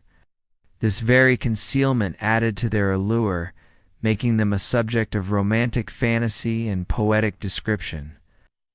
A lady's beauty was understood to be a complete and total state, extending from the top of her plucked hairline to the tips of her hidden, delicate toes, even if most of it was never meant to be seen by the outside world. While the feminine ideal was a carefully constructed image of delicate, passive fertility, the masculine body was sculpted by an entirely different set of principles. For the aristocratic man, the body was a vessel of power, a physical testament to his martial prowess, his noble lineage, and his right to rule. Where the female silhouette was defined by the soft, sloping S-curve, the ideal male physique was one of hard, angular lines, emphasizing strength, agility, and an imposing physical presence. This was the body of a warrior, a form honed not by cosmetic artifice, but by years of relentless training for the brutal realities of the medieval battlefield. The ideal knightly physique was characterized by broad shoulders, a deep and powerful chest, a lean, narrow waist, and, above all, strong muscular legs. The upper body was developed through the grueling practice of fighting in heavy armor, wielding swords, lances, and maces. A strong chest and powerful arms were essential for survival in combat. And this muscularity was a clear and respected sign of a man's dedication to his martial duties. Unlike the female ideal, where any hint of physical strength was seen as unfeminine, a man's muscularity was a direct measure of his worth. The most prominent and celebrated feature of the masculine body, however, was the legs. Strong, well-shaped legs were a fundamental component of male beauty and status. And the reason for this was simple. The nobleman's power resided in his ability to fight on horseback. A skilled horseman required powerful legs to control a massive war horse in the heat of battle. Strong thighs and well-defined calves were therefore not just aesthetically pleasing. They were the mark of an accomplished knight. Medieval fashion was designed to put this attribute on full and constant display. While women's legs were hidden, men's legs were showcased by tight-fitting hose or shows. These were essentially individual leggings, made of wool or, for the very wealthy, of silk that extended from the foot to the hip. They were held up by being tied to a belt or to the man's undergarments. This fashion left nothing to the imagination, and a man with shapely and powerful legs was greatly admired. As the period progressed, men's upper garments, known as doublets or paltocks, became increasingly short, sometimes barely covering the hips. This further emphasized the length and shape of the legs, making them the undeniable focal point of the male silhouette. To enhance their physique even further, men often resorted to padding. The shoulders and chest of a doublet would be stuffed with raw wool, horsehair, or cotton, a practice known as using bombast. This created a broad, imposing pouter pigeon chest and an artificially powerful upper body, which made the waist appear even narrower by comparison. This padded, tailored silhouette was the masculine equivalent of the woman's escarvon, idealized artificial shape created by clothing to project a specific image of power and virility. When it came to body hair, the standards for men were, once again, the inverse of those for women. While a woman was expected to be perfectly smooth, a moderate amount of body hair on a man, particularly on the chest, was considered a sign of virility and a strong, hot, humoral constitution. It was a natural symbol of his masculinity, a stark contrast to the childlike smoothness required of the female body. Ultimately, the ideal bodies of both men and women were illusions, carefully crafted and maintained through a combination of grooming, posture, and most importantly, clothing. The tailor was the true architect of the medieval silhouette. The cut of a garment could visually narrow the shoulders, enhance the curve of a stomach, or create the illusion of a more powerful chest. But the power of clothing went far beyond just shaping the body. The fabrics, colors, and embellishments of a person's garments were part of a rigid and legally enforced visual language designed to make the social hierarchy instantly legible. This regulation was enacted through a series of laws known as sumptuary laws. These were rules issued by kings, princes, or city councils that strictly controlled what people of different social classes were allowed to wear. Their stated purpose was often to curb extravagance and promote moral virtue, but their real function was to police the boundaries between the classes, ensuring that a wealthy merchant could not dress like a duke and a peasant could not imitate a merchant. These laws dictated the types of fabrics, colors, furs, and even the specific styles of clothing that were permitted for each rank of society. For example, certain materials were restricted to the highest echelons of the nobility. Richly patterned silk brocades and velvets, which were imported at enormous cost from Italy or the distant East, were often reserved for royalty and the highest-ranking aristocrats. The type of fur used to line or trim a garment was another key marker of status. Ermine, the pure white winter coat of the stoat, with its distinctive black-tipped tail, was the exclusive symbol of royalty and the peerage.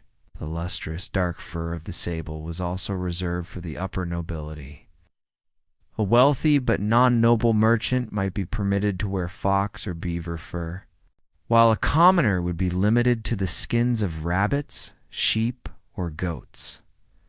Colors were similarly regulated. The most vibrant and expensive dyes were potent symbols of wealth and power.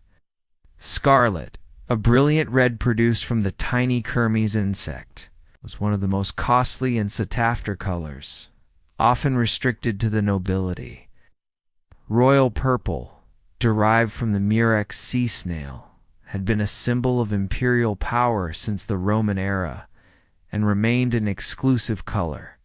A rich, deep blue, made from the woad plant, was another expensive and high-status color.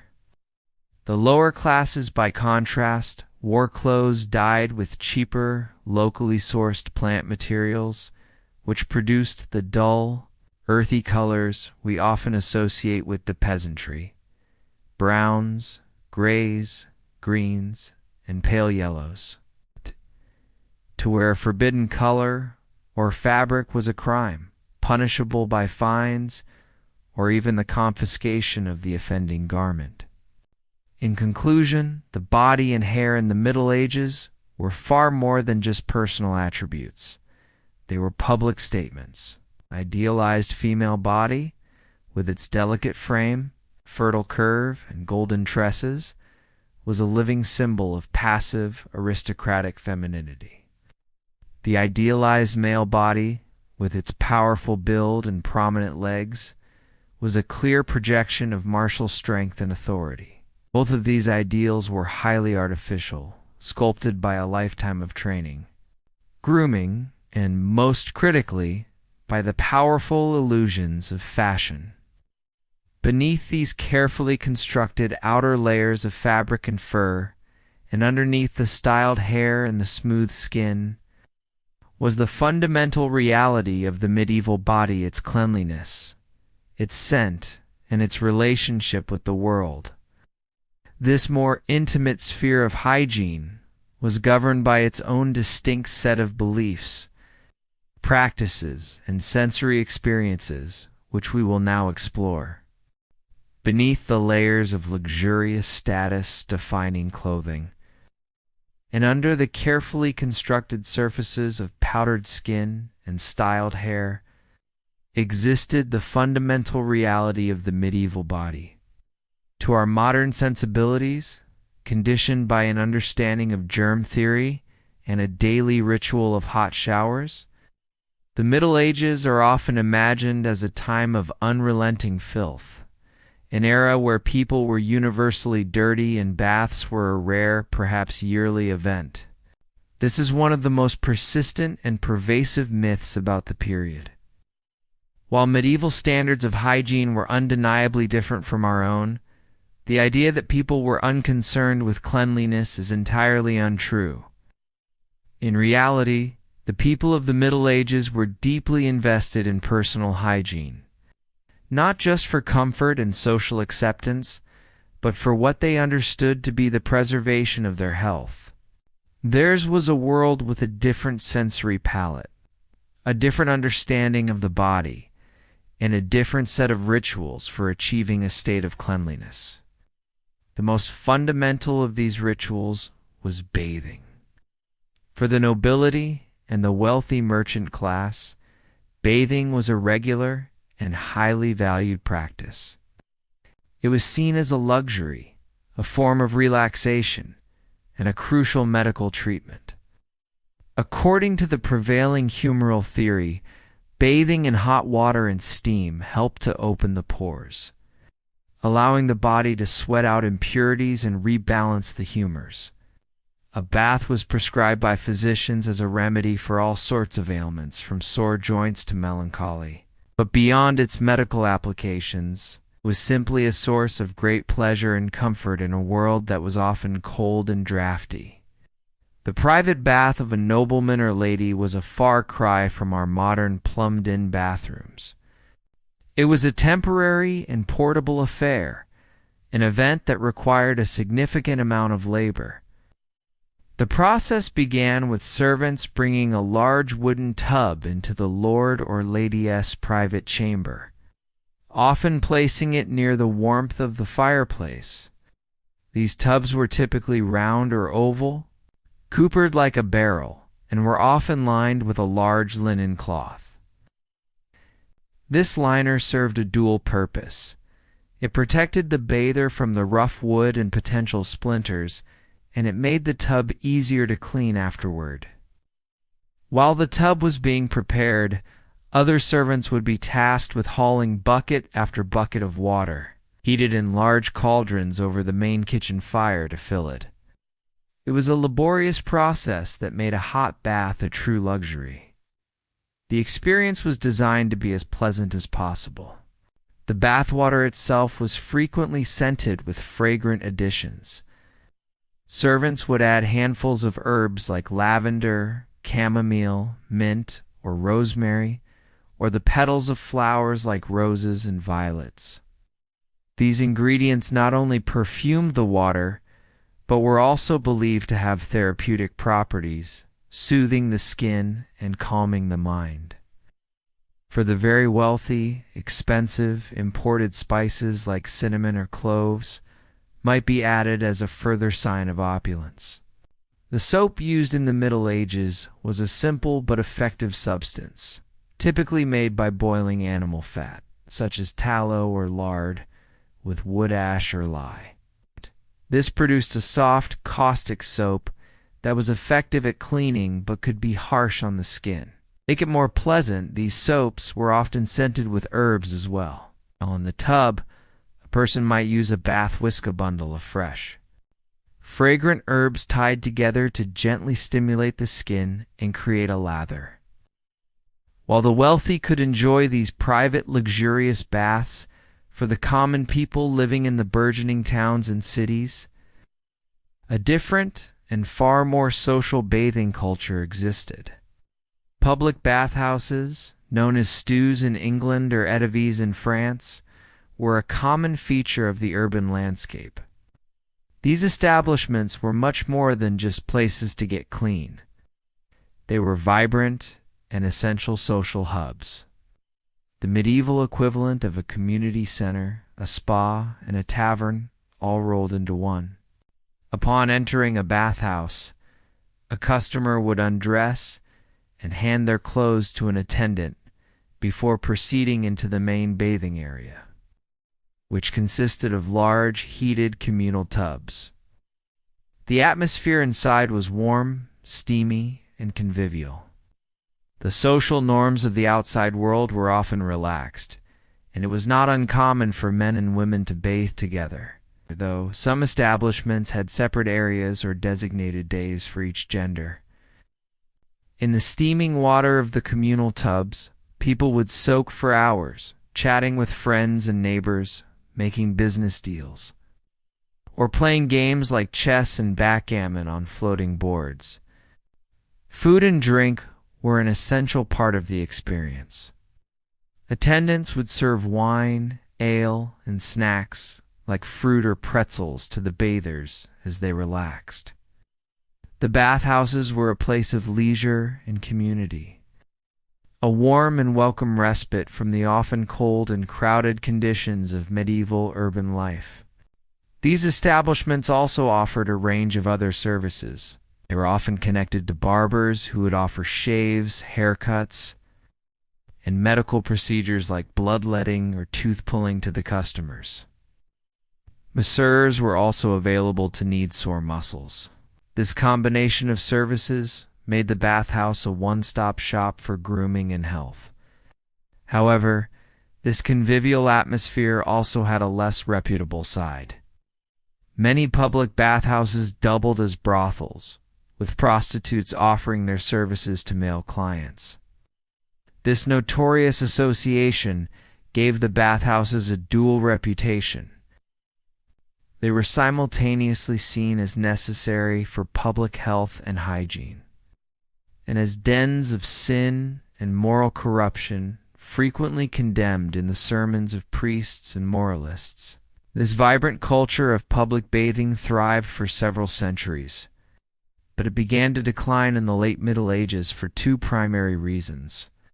Firstly, the constant condemnation from the Church, which railed against the nudity. The mixing of the sexes and the prostitution associated with the bathhouses began to take its toll on their reputation. But the far more decisive blow came with the arrival of the black. Death in the mid-14th century and the subsequent waves of plague that swept across Europe. Although they did not understand germ theory, physicians and civic authorities correctly observed that disease spread rapidly in crowded public places. The warm, steamy, and intimate environment of the public bathhouse was identified as a place of particularly high risk for contagion. It was believed that the hot water opened the pores, making the body more susceptible to the pestilential air that was thought to carry the plague. As a result, authorities across Europe began to shut the bathhouses down in an effort to curb the spread of disease. By the 16th century, the great age of public bathing was largely over, leading to a noticeable decline in the hygienic practices of the general population and helping to foster the later myth of the unwashed medieval world. While a full-body immersion in a hot tub was a cherished, if intermittent, luxury, the foundation of medieval personal hygiene rested on a set of daily, ritualized practices focused on the parts of the body that were most visible and most interactive with the world. The absence of a daily shower did not mean an absence of daily washing. On the contrary, the localized washing of the hands and face was a fundamental and non-negotiable part of daily life for every social class, a practice imbued with deep social and symbolic meaning. The essential tools for this daily ablution were the ewer and basin. The ewer was a pitcher, which held the water, and the basin was the bowl into which it was poured.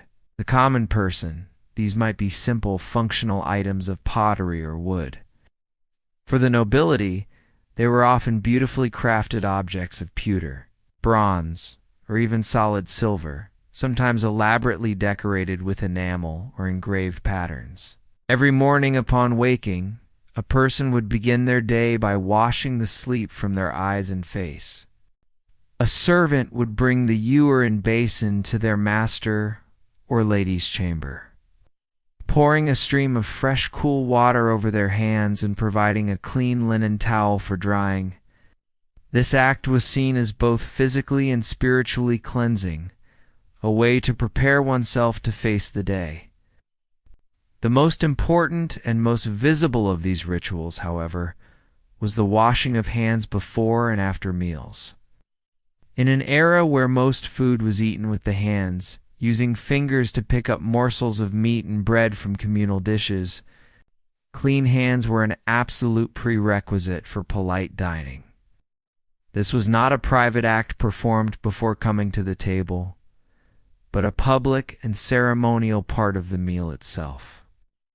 At any formal feast in a castle's great hall, servants would move among the guests with a ewer, a basin, and a long linen towel draped over their arm. They would proceed to each guest, pouring scented water over their hands, catching the runoff in the basin below, and then offering the towel for drying.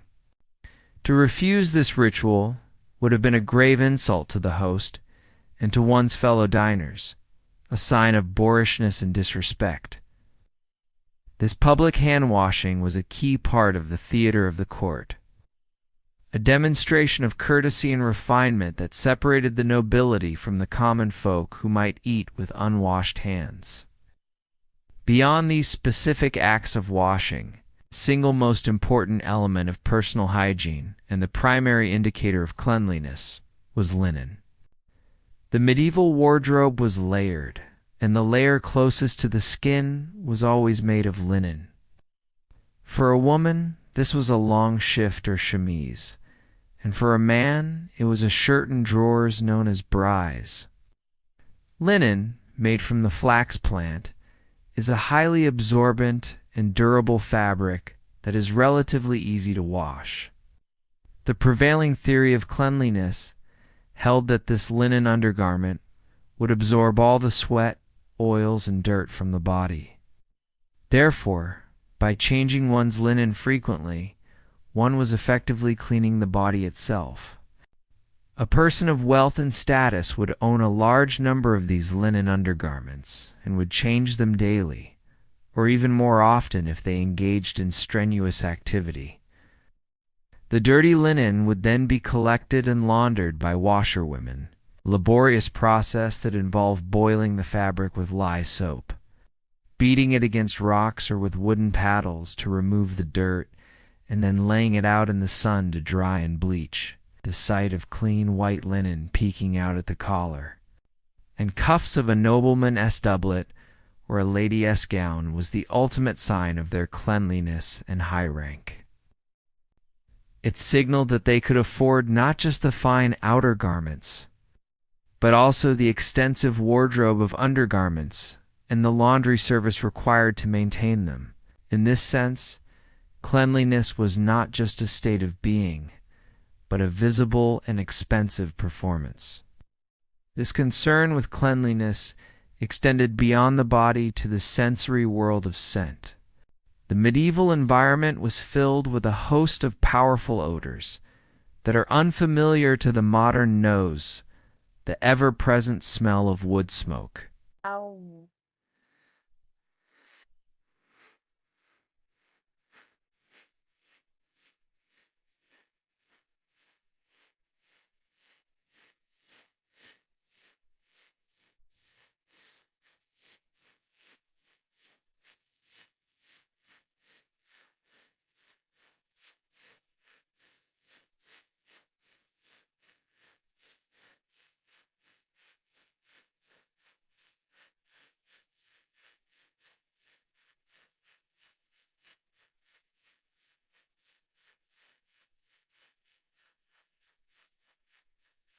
Gourd. I bought her one very wide of an by or the profile more by Ori San Rice Swimmer says so her folks was song with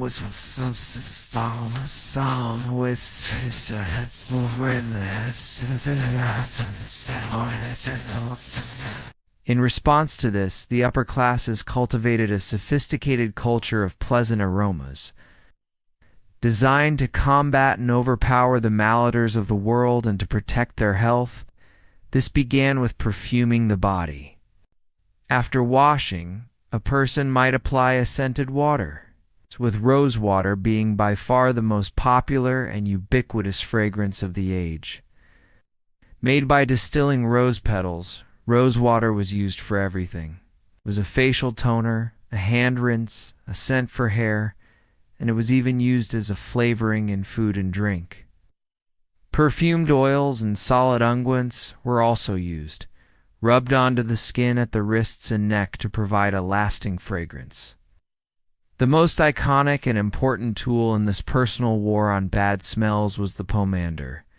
The name comes from the French pomme d'ambre, meaning apple of amber. Pomander was a small, often spherical container, usually made of gold or silver, that was worn on a chain around the neck or suspended from a belt. The container was perforated with small holes and held a ball of solid perfume inside. This perfume base was a hard, waxy substance made from a mixture of aromatic ingredients. The most precious and sought after of these was ambergris, a waxy secretion from the intestines of sperm whales that washes ashore and has a unique, earthy, and long-lasting scent. Other key ingredients included musk, a powerful scent derived from a gland of the musk deer, and civet, a paste-like secretion from the civet cat. These potent animalic scents were mixed with a base of beeswax or gum resins, and then combined with a host of other aromatics, ground cloves, nutmeg, cinnamon, sandalwood, and fragrant floral essences. A person would carry their pomander with them at all times. When walking through a crowded street, entering a sick room, or simply finding themselves in an unpleasant-smelling environment, they would lift the pomander to their nose and inhale its rich, sweet, and spicy fragrance. This was more than just a way to make the world more pleasant. It was considered a vital form of preventative medicine. Based on the theory of miasma, it was universally believed that disease was carried on bad air, foul-smelling vapors that rose from rotting matter in sick people. By breathing in the good air from the pomander, a person believed they were creating a protective shield of wholesome fragrance that would ward off the invisible poisons of the miasma and prevent them from falling ill. The desire to control the sensory environment extended into the home. The floors of medieval castles and manors were not bare stone. They were typically covered with rushes or straw. Throughout the year, and especially for festive occasions, fresh aromatic herbs would be mixed in with these floor coverings. Popular choices included lavender, chamomile, mint, fennel, and a particular favorite, meadowsweet, for its sweet, hay-like scent. When people walked across the floor, the herbs would be crushed underfoot, releasing their fragrance into the air. This practice not only perfumed the room, but also helped to absorb spills and deter pests like fleas and mice. In addition to strewn herbs, the air inside a noble home was often further perfumed by burning incense in metal braziers. Resins like frankincense and myrrh, famous for their use in religious ceremonies, were also used domestically to create a pleasant and calming atmosphere and to fumigate a room, cleansing it of bad odors and, it was hoped, of the miasmas that cause disease. This constant effort to surround oneself with pleasant, clean, and healthy aromas was a fundamental part of the medieval sensory experience. A daily ritual that was as important to their sense of well-being as washing their hands or wearing clean linen. The medieval obsession with clean, white linen as the primary marker of personal hygiene raises a fundamental question. How did this linen get clean? The process was far more complex and laborious than simply washing with soap and water. It was a specialized, physically demanding trade performed almost exclusively by lower-class women, known as washerwomen, or the gleaming white chemises and shirts of the aristocracy were the product of a multi-stage, almost industrial process that relied on harsh chemistry, brute force, and the natural power of the sun. The first and most crucial stage was a process known as bucking. This was the medieval version of a hot bleach cycle. The dirty linen garments were carefully layered inside a large wooden tub or vat. A coarse cloth was placed over the top of the pile, and this cloth was then covered with a thick layer of sifted wood ash. The key ingredient in the ash was potash, or potassium carbonate. Servants would then pour buckets of boiling water over the ash. As the hot water seeped through, it reacted with the potash to create a caustic alkaline solution lye. This hot, chemical-rich water would then slowly percolate down through the layers of linen, its powerful alkaline properties bleaching the fabric and dissolving grease and dirt. The garments would be left to soak in this potent, foul-smelling solution for many hours or even overnight. Once the bucking process was complete, the heavy, sodden linen was transported from the household to a place with running water. This was typically a nearby river or a purpose-built public washhouse, known as a lavoir in France. Here the real physical labor began. The washerwomen would kneel on wooden platforms or in shallow water, take each garment and beat it repeatedly against a large, smooth stone or with a heavy, flat wooden paddle. This brutal, rhythmic beating was essential to physically force the dirt and the lye solution out of the fabric's weave. It was back-breaking work, performed in all weather, and the sound of paddles striking wet cloth was a common feature of the medieval soundscape near any town or castle. After the beating, the garments were thoroughly rinsed in the cold, running water of the stream to remove all traces of the lye and loosen dirt. The final stage was drying and whitening, The wet linen was not just hung on a line. It was spread out over bushes or laid across the grass in a sunny field, often called a bleaching green. The combination of direct sunlight and the natural chlorophyll from the grass had a powerful whitening effect on the fabric, a process known as crofting.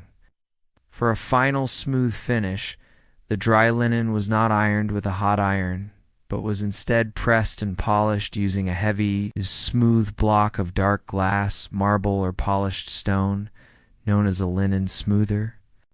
This entire laborious sequence of events highlights just how highly clean white linen was prized. It was a visible symbol of a well-ordered and wealthy household, one that could command the immense amount of labor required to produce it. This same attention to detail was ideally applied to the mouth, the gateway of speech and a feature of immense social importance. As we have seen, the basics of rubbing the teeth with cloth and powders were understood. But when problems arose, people turned to the designated experts of the time, the barber surgeons. These were not learned physicians who concerned themselves with internal medicine and humoral theory, but were considered craftsmen. In their shops, marked by the iconic red and white striped pole symbolizing blood and bandages, they would cut hair, shave beards, perform minor surgical procedures like bloodletting and lancing boils, and serve as the era's dentists. When a person suffered from the agonizing pain of a toothache, the barber surgeon offered a range of treatments. The first line of defense was often herbal. They might apply a poultice of pain-numbing herbs like henbane or cloves to the gum, or instruct the patient to rinse with a specific concoction. Many cures were rooted in superstition. The most common belief was that a toothache was caused by a tiny toothworm gnawing at the root. Cures were therefore designed to expel this imaginary worm, often involving the inhalation of fumes from burning seeds, after which the practitioner might discreetly drop a small maggot into a bowl of water to prove the treatment had worked. For those in desperate need of divine intervention, prayers were directed to Saint Apollonia, a Christian martyr who had her teeth shattered, and was thus recognized as the patron saint of dentistry and toothache sufferers. If no other remedy worked, the final dreaded solution was extraction. Using a terrifying-looking array of metal pliers, forceps, and a tool called a dental pelican due to its shape, the barber surgeon would pull the tooth with brute force and no anesthetic. The skill lay in getting it out in one piece without breaking the jaw. For the very wealthy, there were even rudimentary attempts at cosmetic dentistry. Cavities might be filled with plugs of lead or gold leaf, and missing teeth could be replaced with dentures carved from bone or ivory, sometimes even using real teeth taken from corpses. These prosthetics were not very functional for chewing and were primarily for appearance, held in place by being tied to the surrounding teeth with silk or gold wire. Beyond dealing with decay, the upper classes also sought to perfect the scent of their breath. In addition to chewing on herbs, they consumed elaborate breath mints or pastilles. Confectioners would create these by mixing powdered spices cinnamon, cardamom, cloves, and ginger with a binder of sugar and gum arabic. More expensive versions might include the powerful aromatic scents of musk or ambergris. These were pressed into small lozenges that a nobleman or lady would carry in a small, ornate box called a drageoir, to be discreetly consumed after a meal or before a private conversation, ensuring that their speech was always accompanied by a sweet and pleasant aroma.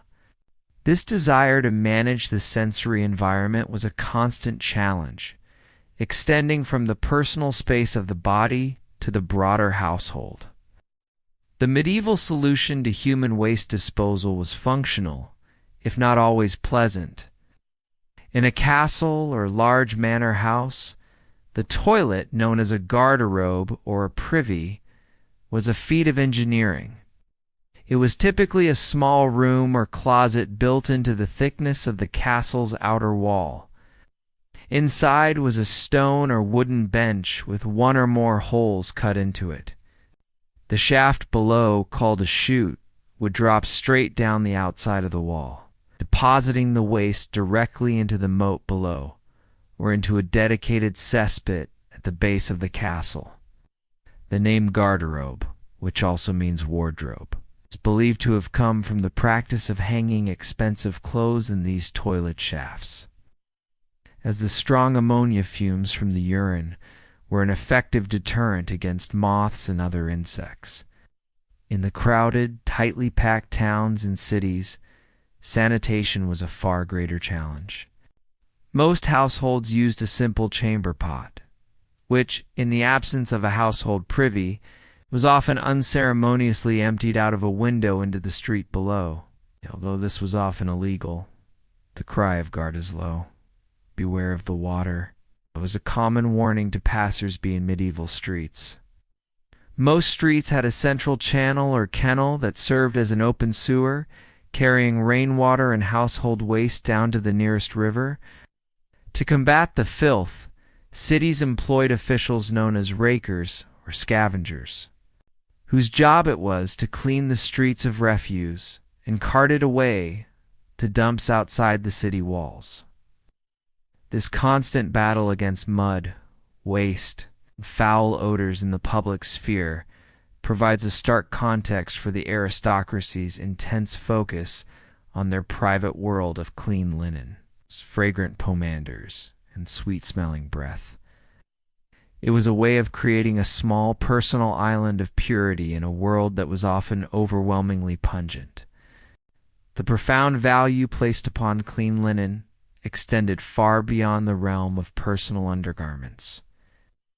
It was a principle that governed the entire aristocratic household, transforming domestic spaces into stages for the performance of wealth, order, and cleanliness.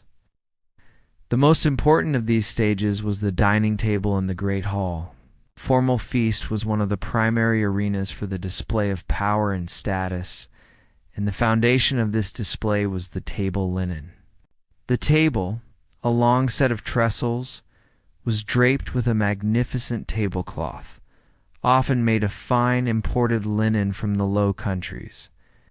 For a host, the primary requirement was for this tablecloth to be a vast, unbroken expanse of dazzling snow-white fabric. A clean white tablecloth was a symbol of the host's generosity and the quality of their household management. Stains or dirt would have been a source of great shame.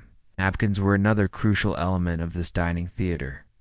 Each guest of high rank was provided with a personal napkin to protect their fine clothing and to delicately wipe their mouth and fingers during the meal. The ceremonial folding of these napkins into elaborate shapes was an art form in itself. Another subtle way to display the household's sophistication, the presence of abundance. Clean linen on the dining table was a clear and unambiguous statement. This was a civilized space, a place of order and refinement, set apart from the dirt and chaos of the outside world. This same principle applied to the most private space in the castle, the bedchamber. The aristocratic bed was the most expensive piece of furniture in the entire household.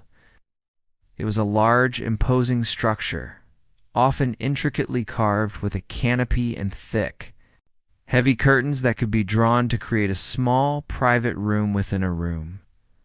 The bedding itself was a luxurious affair. While common folk might sleep on straw-filled mattresses, the nobility slept on thick mattresses stuffed with soft feathers, and they slept between sheets of fine, clean linen. Just as with their undergarments, a wealthy individual would own many sets of bedsheets, which were laundered and changed regularly. To keep the bedclothes smelling fresh and to deter pests like fleas and bedbugs, small cloth bags filled with dried aromatic herbs, known as sachets, were often tucked between the linens. Sachets of lavender, chamomile, and rose petals would release a gentle, calming scent, transforming the bed into a fragrant sanctuary. This constant, multifaceted effort to maintain cleanliness and surround oneself with pleasant aromas was inextricably linked to the medieval understanding of health.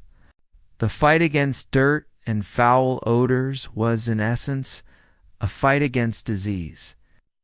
This connection became terrifyingly explicit during times of epidemic, most notably the recurring waves of the plague. When faced with a force that they could not see and did not understand, people fell back on the principles of the miasma theory, waging a desperate war against the bad air they believed was carrying the pestilence. The hygiene of the sickroom was governed by this principle. When a person fell ill, the air in their chamber was considered stagnant and corrupt. To purify it, the room was constantly fumigated. Servants would carry fuming pots or swing censers, burning aromatic woods and resins like juniper, rosemary, and frankincense. The windows would be open to allow fresh air to circulate. But often, a cloth soaked in vinegar or rosewater would be hung over the opening to filter the air as it entered. The patient's bed linens were changed frequently, and their body would be washed with scented or vinegared water.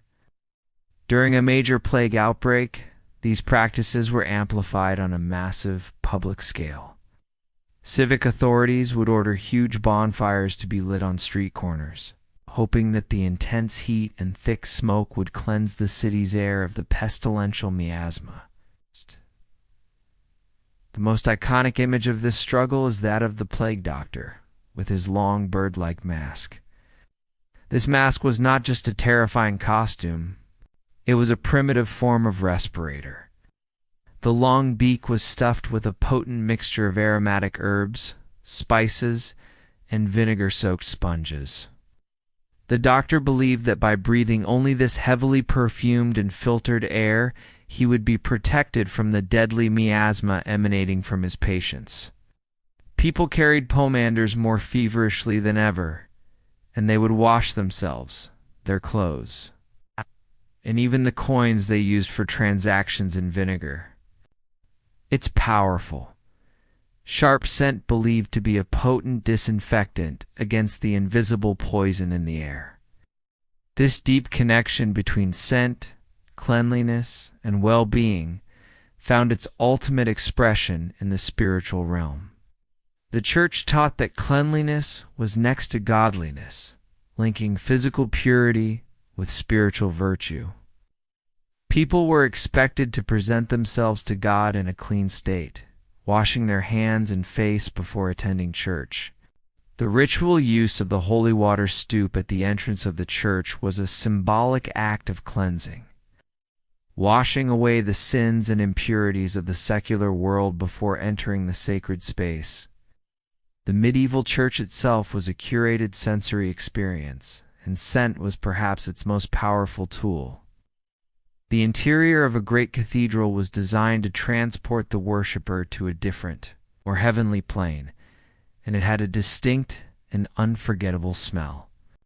It was a complex aroma built from the clean, cool scent of stone, the faint smell of damp earth, and most importantly, the smells of sanctity, the sweet, clean fragrance of melting beeswax candles, and the rich, heavy perfume of incense.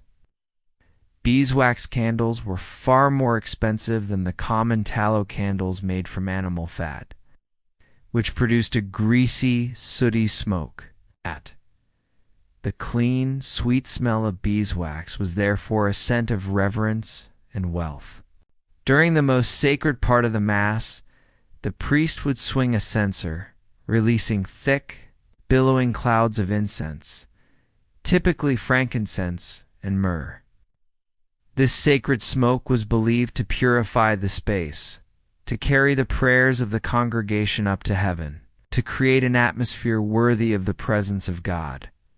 The holy scent of the church was the ultimate good air, the divine antidote to the profane and dangerous miasmas of the mortal world. In summary, the world of medieval hygiene was a complex tapestry woven from practical needs, social anxieties, and deep-seated spiritual beliefs. It was a world that understood cleanliness not just as the absence of dirt, but as an active state of being that required constant maintenance through washing, laundering, and the careful management of the sensory environment. The medieval individual navigated a world of smells, constantly seeking to surround themselves with the pure, clean, and fragrant, while warding off the foul, the corrupt, and the diseased. All of these intricate rules of the face, the body, and of hygiene were not, however, monolithic across Europe. They were subject to regional variations and, above all, were constantly being shaped, challenged, and reinforced by the single most powerful and pervasive institution of the age, the Church, whose influence extended into every aspect of medieval life, from the highest matters of state to the most intimate choices of personal appearance. The intricate and demanding standards of beauty that governed the medieval face and body were not created in a vacuum. They existed within a constant and often contentious dialogue with the single most powerful and pervasive institution of the age, the Christian Church. Throughout the Middle Ages, a deep-seated ideological conflict simmered between the secular, aristocratic pursuit of an elaborate, artificial, and often sensual beauty, and the powerful moral doctrines of a faith that viewed the body with profound suspicion. This final segment of our journey will explore this fascinating battleground. A world where the vanities of the court collided with the virtues of the cloister, and where every cosmetic pot and fashionable gown was, in essence, a statement in a much larger debate about sin, salvation, and the very nature of the human form. To understand the Church's position, we must first understand its fundamental theology of the body. In mainstream Christian thought, the physical body, or the flesh, was seen as the primary vessel of sin and temptation in the mortal world. This was a direct consequence of the original sin committed by Adam and Eve in the Garden of Eden. Their disobedience had corrupted human nature, making the flesh weak, prone to lust, gluttony, and decay, and constantly at war with the aspirations of the immortal soul. The body was therefore not something to be celebrated, decorated, or indulged, but something to be disciplined, controlled, and, in the eyes of the most devout, mortified and transcended. Life on earth was a pilgrimage, a test in which the soul struggled to master its fleshy prison in order to prove itself worthy of eternal salvation. Within this framework, the act of adorning the body for the sake of beauty was viewed as deeply sinful, primarily because it was a manifestation of pride, or superbia. Pride was considered the deadliest of the 7 deadly sins. It was the original sin of Lucifer, the most beautiful of the angels, whose prideful rebellion against God led to his fall from heaven. Vanity, or vanagloria, vainglory, was seen as a particularly dangerous form of pride. It was a preoccupation with the fleeting, transient beauty of the mortal world, a turning away from the eternal and unchanging beauty of God. To invest time, money, and effort in decorating one's own decaying flesh was to commit a form of idolatry, with the self as the idol. Theologians and moralists constructed a powerful argument against the use of cosmetics and other artificial enhancements. God, they preached, was the divine artist, the ultimate creator, and every human being was a unique and deliberate part of his creation. To alter one's appearance, to whiten the skin with lead, to redden the lips with mercury, to pluck the hairline, or to dye the hair was a profound act of arrogance. It was a tacit statement that God's work was flawed, and that a mere mortal could improve upon it. The influential early church father, Tertullian, whose writings remained a cornerstone of medieval moral theology, condemned cosmetics in the harshest possible terms. He argued that a woman who dyed her hair was attempting to refute the words of Christ, who said that one cannot make a single hair white or black. He called the practice of adornment the devil's craft, a set of tricks used to mask one's true appearance, and in doing so, to lie about the nature of God's creation. This theme of deception was central to the church's critique. Cosmetics were seen as a lie, a false front designed to deceive the eyes of men and to lure them into lustful and sinful thoughts. A woman who painted her face was, in the eyes of the moralists, no better than an actor wearing a mask, hiding her true God-given face beneath a layer of deceit. This devil's plaster, as some preachers called it, was a way of creating an illusion that could trap the unwary soul. By making herself an object of lust, a decorated woman was not only endangering her own soul through her vanity, but also the souls of the men who looked upon her, making her a gateway for the devil. These doctrines were not confined to obscure theological texts. They were broadcast far and wide from the pulpits of churches and cathedrals across Europe. Preachers like the French Cardinal Jacques de Vitry or the fiery Italian friar Bernardino of Siena were masters of rhetoric, using vivid, terrifying imagery in their sermons to condemn the vanities of fashion. They would tell cautionary tales or exempla to their congregations, stories designed to strike fear into the hearts of the fashionably dressed. They spoke of beautiful, noble women whose souls were dragged down to hell by demons who latched on to their long braided tresses or their ridiculously tall hinens. They described visions of the afterlife, where vain women were punished by having molten lead poured down their throats, or by having their faces eternally scrubbed with hooks by demons. A common and powerful trope in these sermons and in religious art was the demon in the mirror.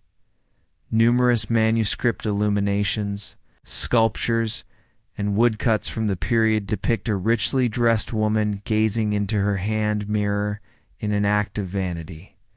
But in the reflection, she does not see herself. Instead, the face of a grotesque demon or a grinning skeleton stares back at her. This powerful image served as a stark reminder of the ultimate truth that lay behind the beautiful illusion: the mirror. The tool of vanity was a portal through which the devil could ensnare the soul, and the beautiful face it reflected was merely a temporary mask for the grinning skull that lay beneath. Stark memento mori, a reminder that all earthly beauty would inevitably decay into the dust of the grave. The preachers urged their listeners, and especially the women, to turn away from the false reflection in the glass mirror and to instead cultivate the mirror of the soul, reflecting only the virtues of modesty, chastity, and piety. Despite the thunderous condemnations from the pulpit and the terrifying imagery of damnation, the secular aristocracy did not simply abandon their pursuit of beauty. The ideals of fashion and courtly elegance were too deeply ingrained in their culture, politics, and their very sense of identity. While the church preached that the body was a source of sin to be disciplined, the nobility viewed their bodies as instruments of power and lineage. to be presented to the world with all the dignity and splendor their station demanded. This created a fascinating cultural negotiation, where the aristocracy would often ignore, reinterpret, or even co-opt the language of religion to justify their worldly customs. The fundamental truth was that in the feudal world, appearance was inextricably linked to power. For the aristocracy, a beautiful and fashionable appearance was not merely a matter of personal vanity. It was a pragmatic and political necessity. A noblewoman's beauty was a key asset in the complex web of dynastic marriage alliances. A celebrated beauty could secure a more powerful and advantageous match, forging treaties, consolidating lands, and ensuring the future of her family line. Her carefully constructed appearance was a testament to her family's wealth, health, and status. Similarly, a nobleman's imposing physical presence, enhanced by fine clothing and confident bearing, was essential for commanding the respect of his vassals and the fear of his enemies. To appear plain or unkempt was to project an image of weakness or poverty, an invitation for rivals to challenge one's power. Faced with the church's accusation that beauty was a deceitful mask for sin, the aristocracy formulated a powerful counterargument.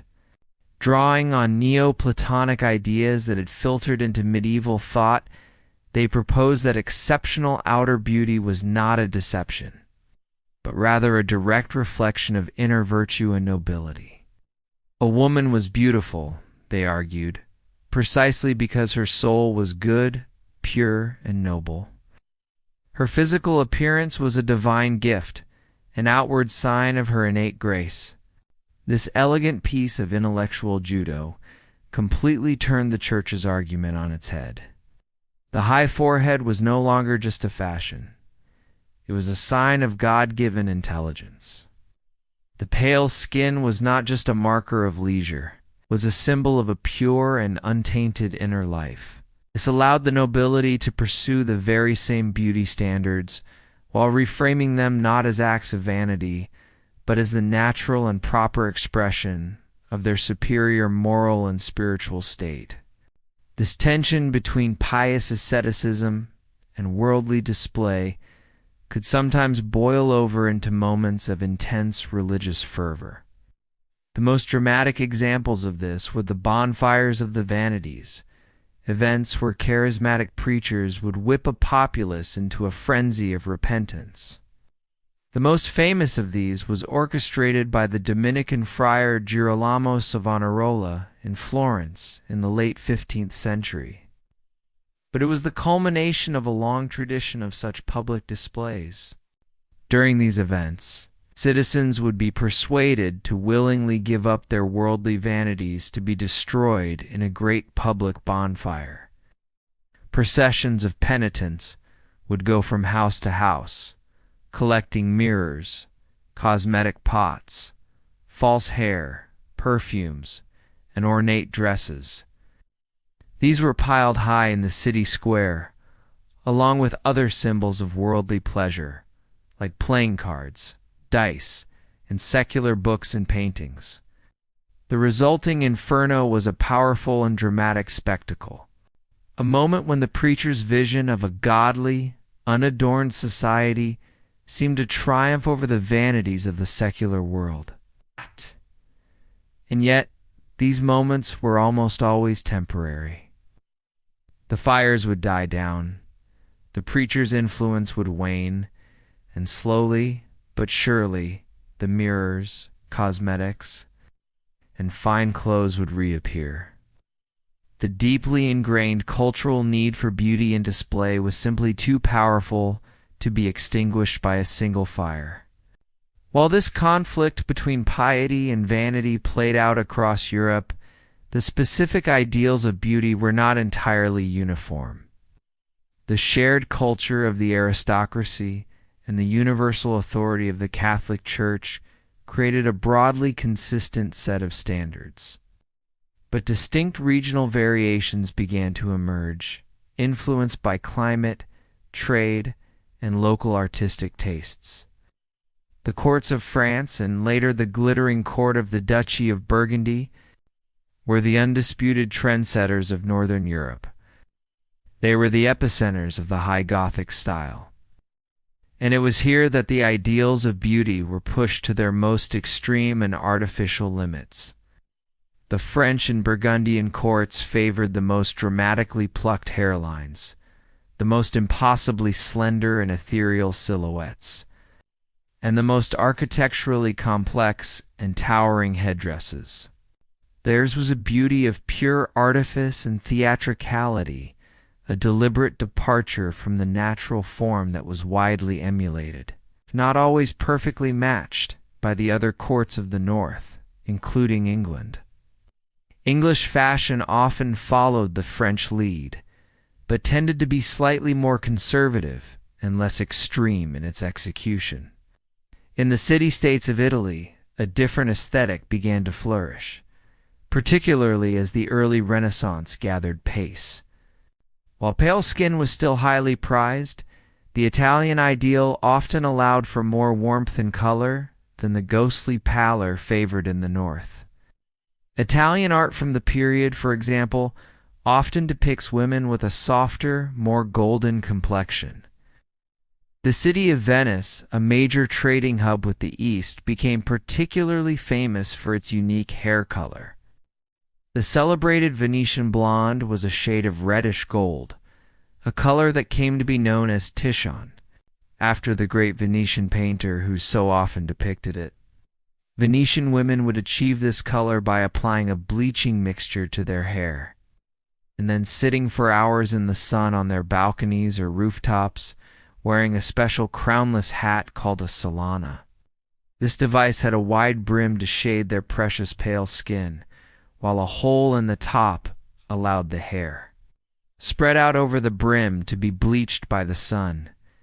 The Italian ideal of the figure also tended to be slightly fuller and more curvaceous than the ethereal, almost two-dimensional silhouette of the Gothic North, a celebration of a more sensuous and earthly beauty. In Spain, centuries of Moorish, or Islamic, rule in the southern region of Al-Andalus had left a lasting cultural imprint that could be seen in their standards of beauty, while the Christian kingdoms of the north adhered more closely to the general European model. Some Moorish influences persisted. This was most notable in the use of certain cosmetics, such as kohl, a black powder used to line the eyes, creating a dark, dramatic look that was less common in France or England.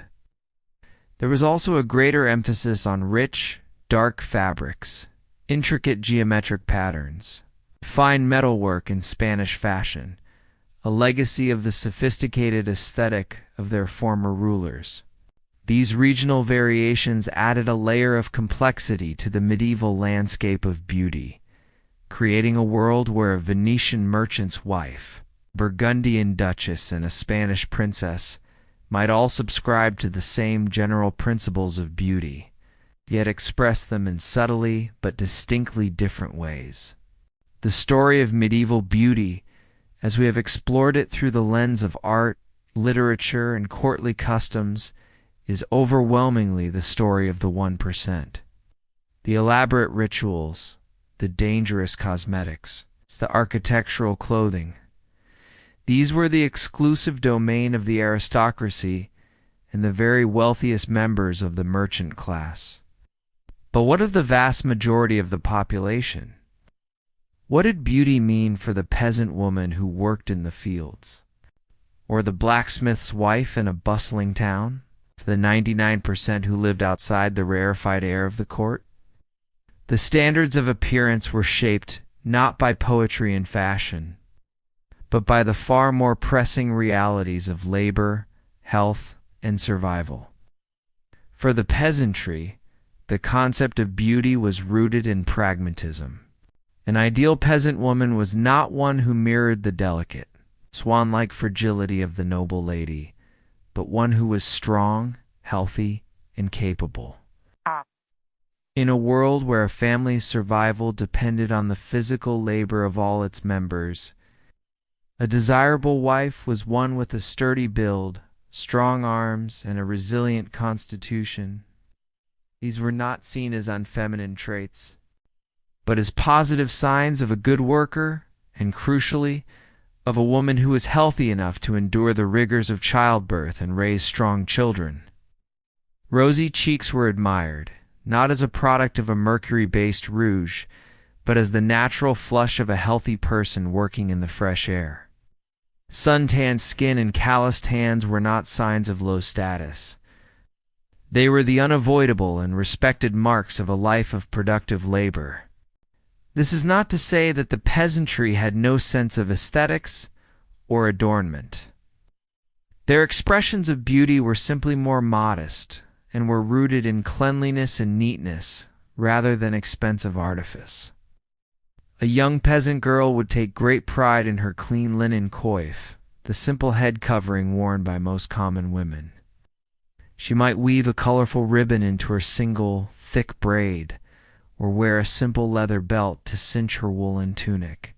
On festival days, like May Day, young people of both sexes would adorn themselves with the beauty that nature provided. Wearing garlands of fresh flowers in their hair and decorating their clothes with greenery, their beauty was not a rejection of the natural world, but an embrace of it. It was a beauty of health, utility, and simple, homespun pride. Occupying the social space between the peasantry and the hereditary nobility was the burgeoning urban class of merchants, master craftsmen, and bankers, the bourgeoisie. This class was a source of great anxiety for the traditional social order. They often possessed immense wealth, sometimes far exceeding that of the landed gentry, but they lacked the ancient bloodlines and titles of the aristocracy.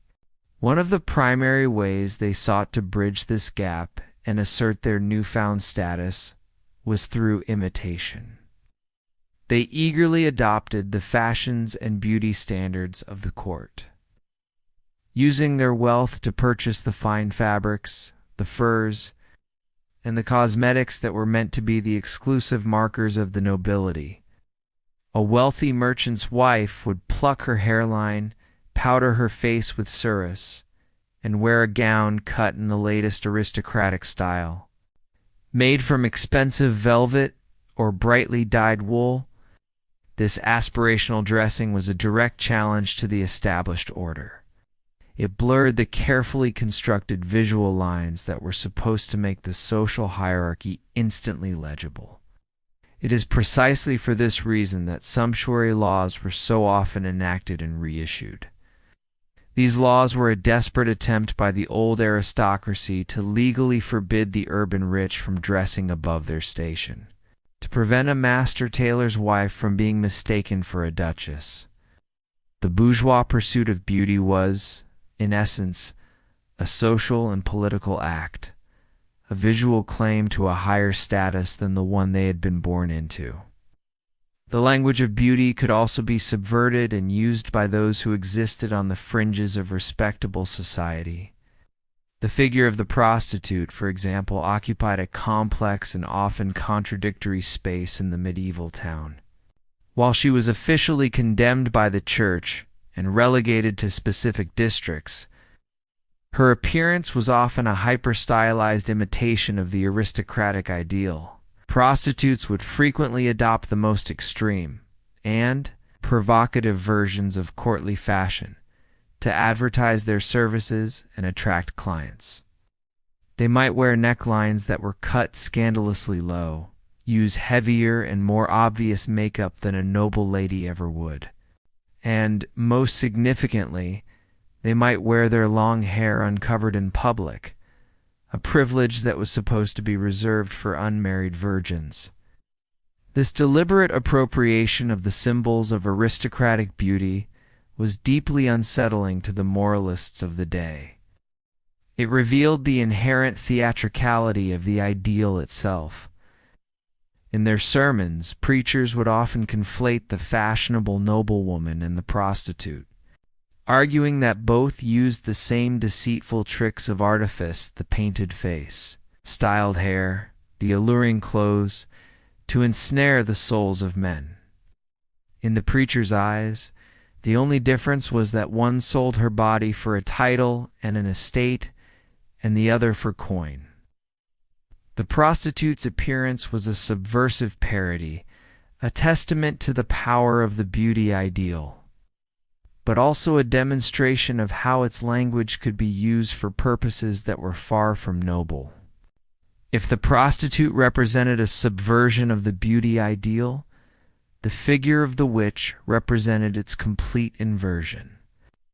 The persecution of women accused of witchcraft, which would intensify dramatically in the centuries to come, had some of its roots in the medieval period's anxieties about appearance and deception. The archetype of the witch was often that of the crone, an old, wrinkled woman whose appearance was the antithesis of the youthful, beautiful ideal. Her stooped posture, her warts, and her gnarled hands were seen not just as the natural results of a long life of hardship, but as outward signs of an inner malevolence and a corrupted soul, a dark reflection of the belief that beauty signified goodness. Conversely, a woman of exceptional or seemingly unnatural beauty could also fall under suspicion. In a world where beauty was understood to be a gift from God, a woman whose allure seemed too powerful or too seductive could be accused of achieving it through supernatural means. It was believed that a witch could use magic to create a glamour, an illusion of beauty to ensnare her victims.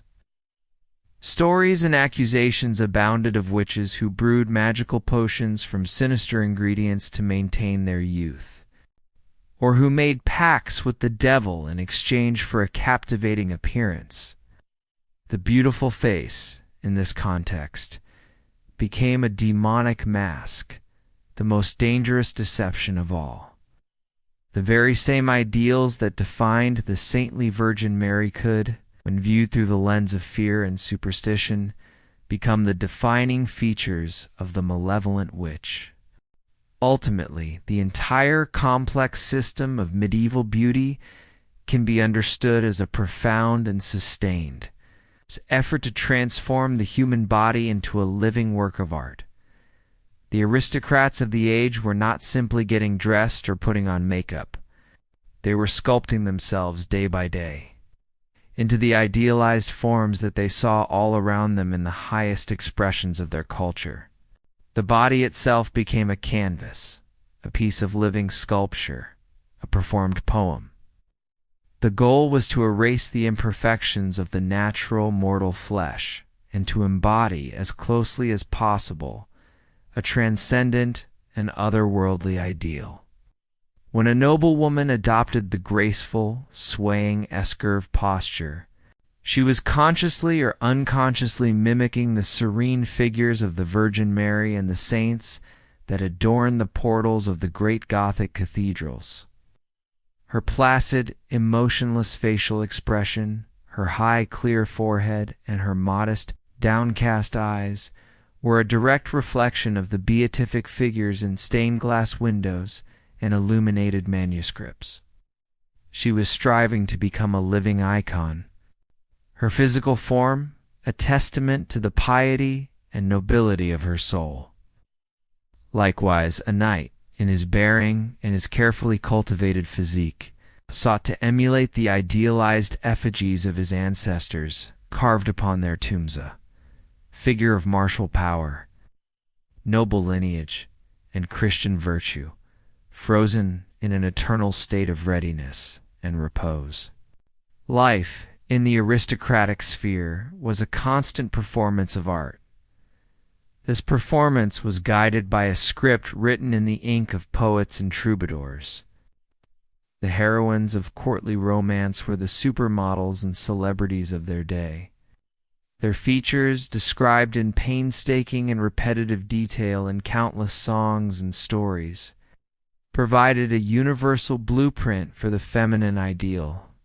Every noble lady knew that her hair was supposed to be like spun gold, her skin like milk, her forehead like ivory, and her lips like cherries, because she had heard it described 1,000 times. Its constant reinforcement through art and literature created a powerful and remarkably cohesive vision of beauty that unified the aristocracy across the kingdoms of Europe, allowing a French knight and a German baron to gaze upon a lady and agree on the qualities that made her beautiful.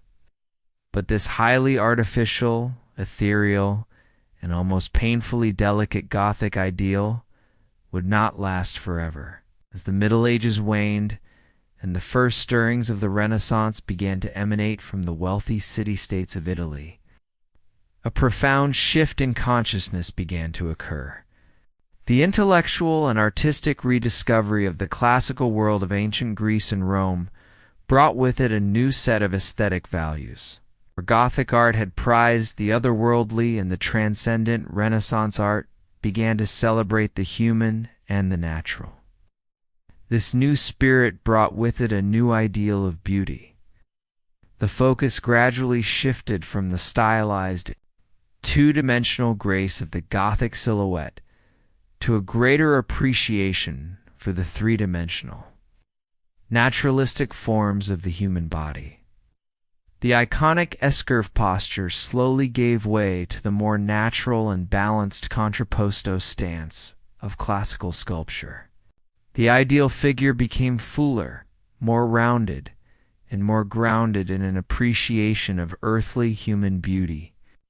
The painfully plucked hairline began its slow descent, replaced by more natural hairlines that were adorned with jewels and intricate braids, celebrating the hair rather than erasing it.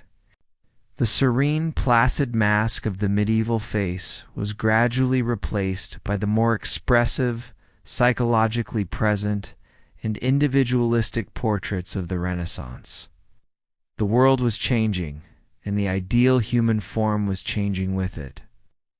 And yet, looking back across the centuries, the story of medieval beauty is more than just a catalog of strange and forgotten fashions. It is a profound exploration of timeless human preoccupations that echo down to our own age. The relentless use of appearance to signify social status, to draw a visible line between the privileged and the common, remains a powerful force in our world. The tension between celebrating natural beauty and striving for an artificial, constructed ideal is a central drama of modern life. The often painful, dangerous, expensive methods used in the pursuit of a fleeting standard of beauty have certainly not vanished. They have merely changed their form. Tao, the fundamental conflict between the desire for secular, worldly adornment and the calls for modesty, authenticity, and inner virtue, is a debate that continues to rage within our culture. The specific standards have changed. The plucked hairline has been replaced by other concerns. The poisonous lead powder by other, more sophisticated chemical concoctions. The courtly romances have been replaced by magazines and social media feeds, which provide a new and no less demanding blueprint for the ideal self. But the underlying human story, the deep and abiding need to shape our physical selves to fit a beautiful idea, remains remarkably and perhaps hauntingly the same. Our long journey is now coming to an end. We have traveled from the high, plucked forehead of a Burgundian duchess to the calloused, capable hands of a peasant woman. We have explored the glittering, dangerous world of cosmetics and the silent social language of clothing. We have breathed in the sacred air of the censer and the protective perfume of the pomander. We have seen how, for the people of the Middle Ages, the body was never just a body. It was a symbol, a statement, a work of art, and a battleground of faith and fashion. The story is over, and now it is time to leave the past behind. Allow the echoes of this distant world to gently fade. Feel your own sense of self here in the quiet of your own room. There is nothing left to do, nothing left to learn.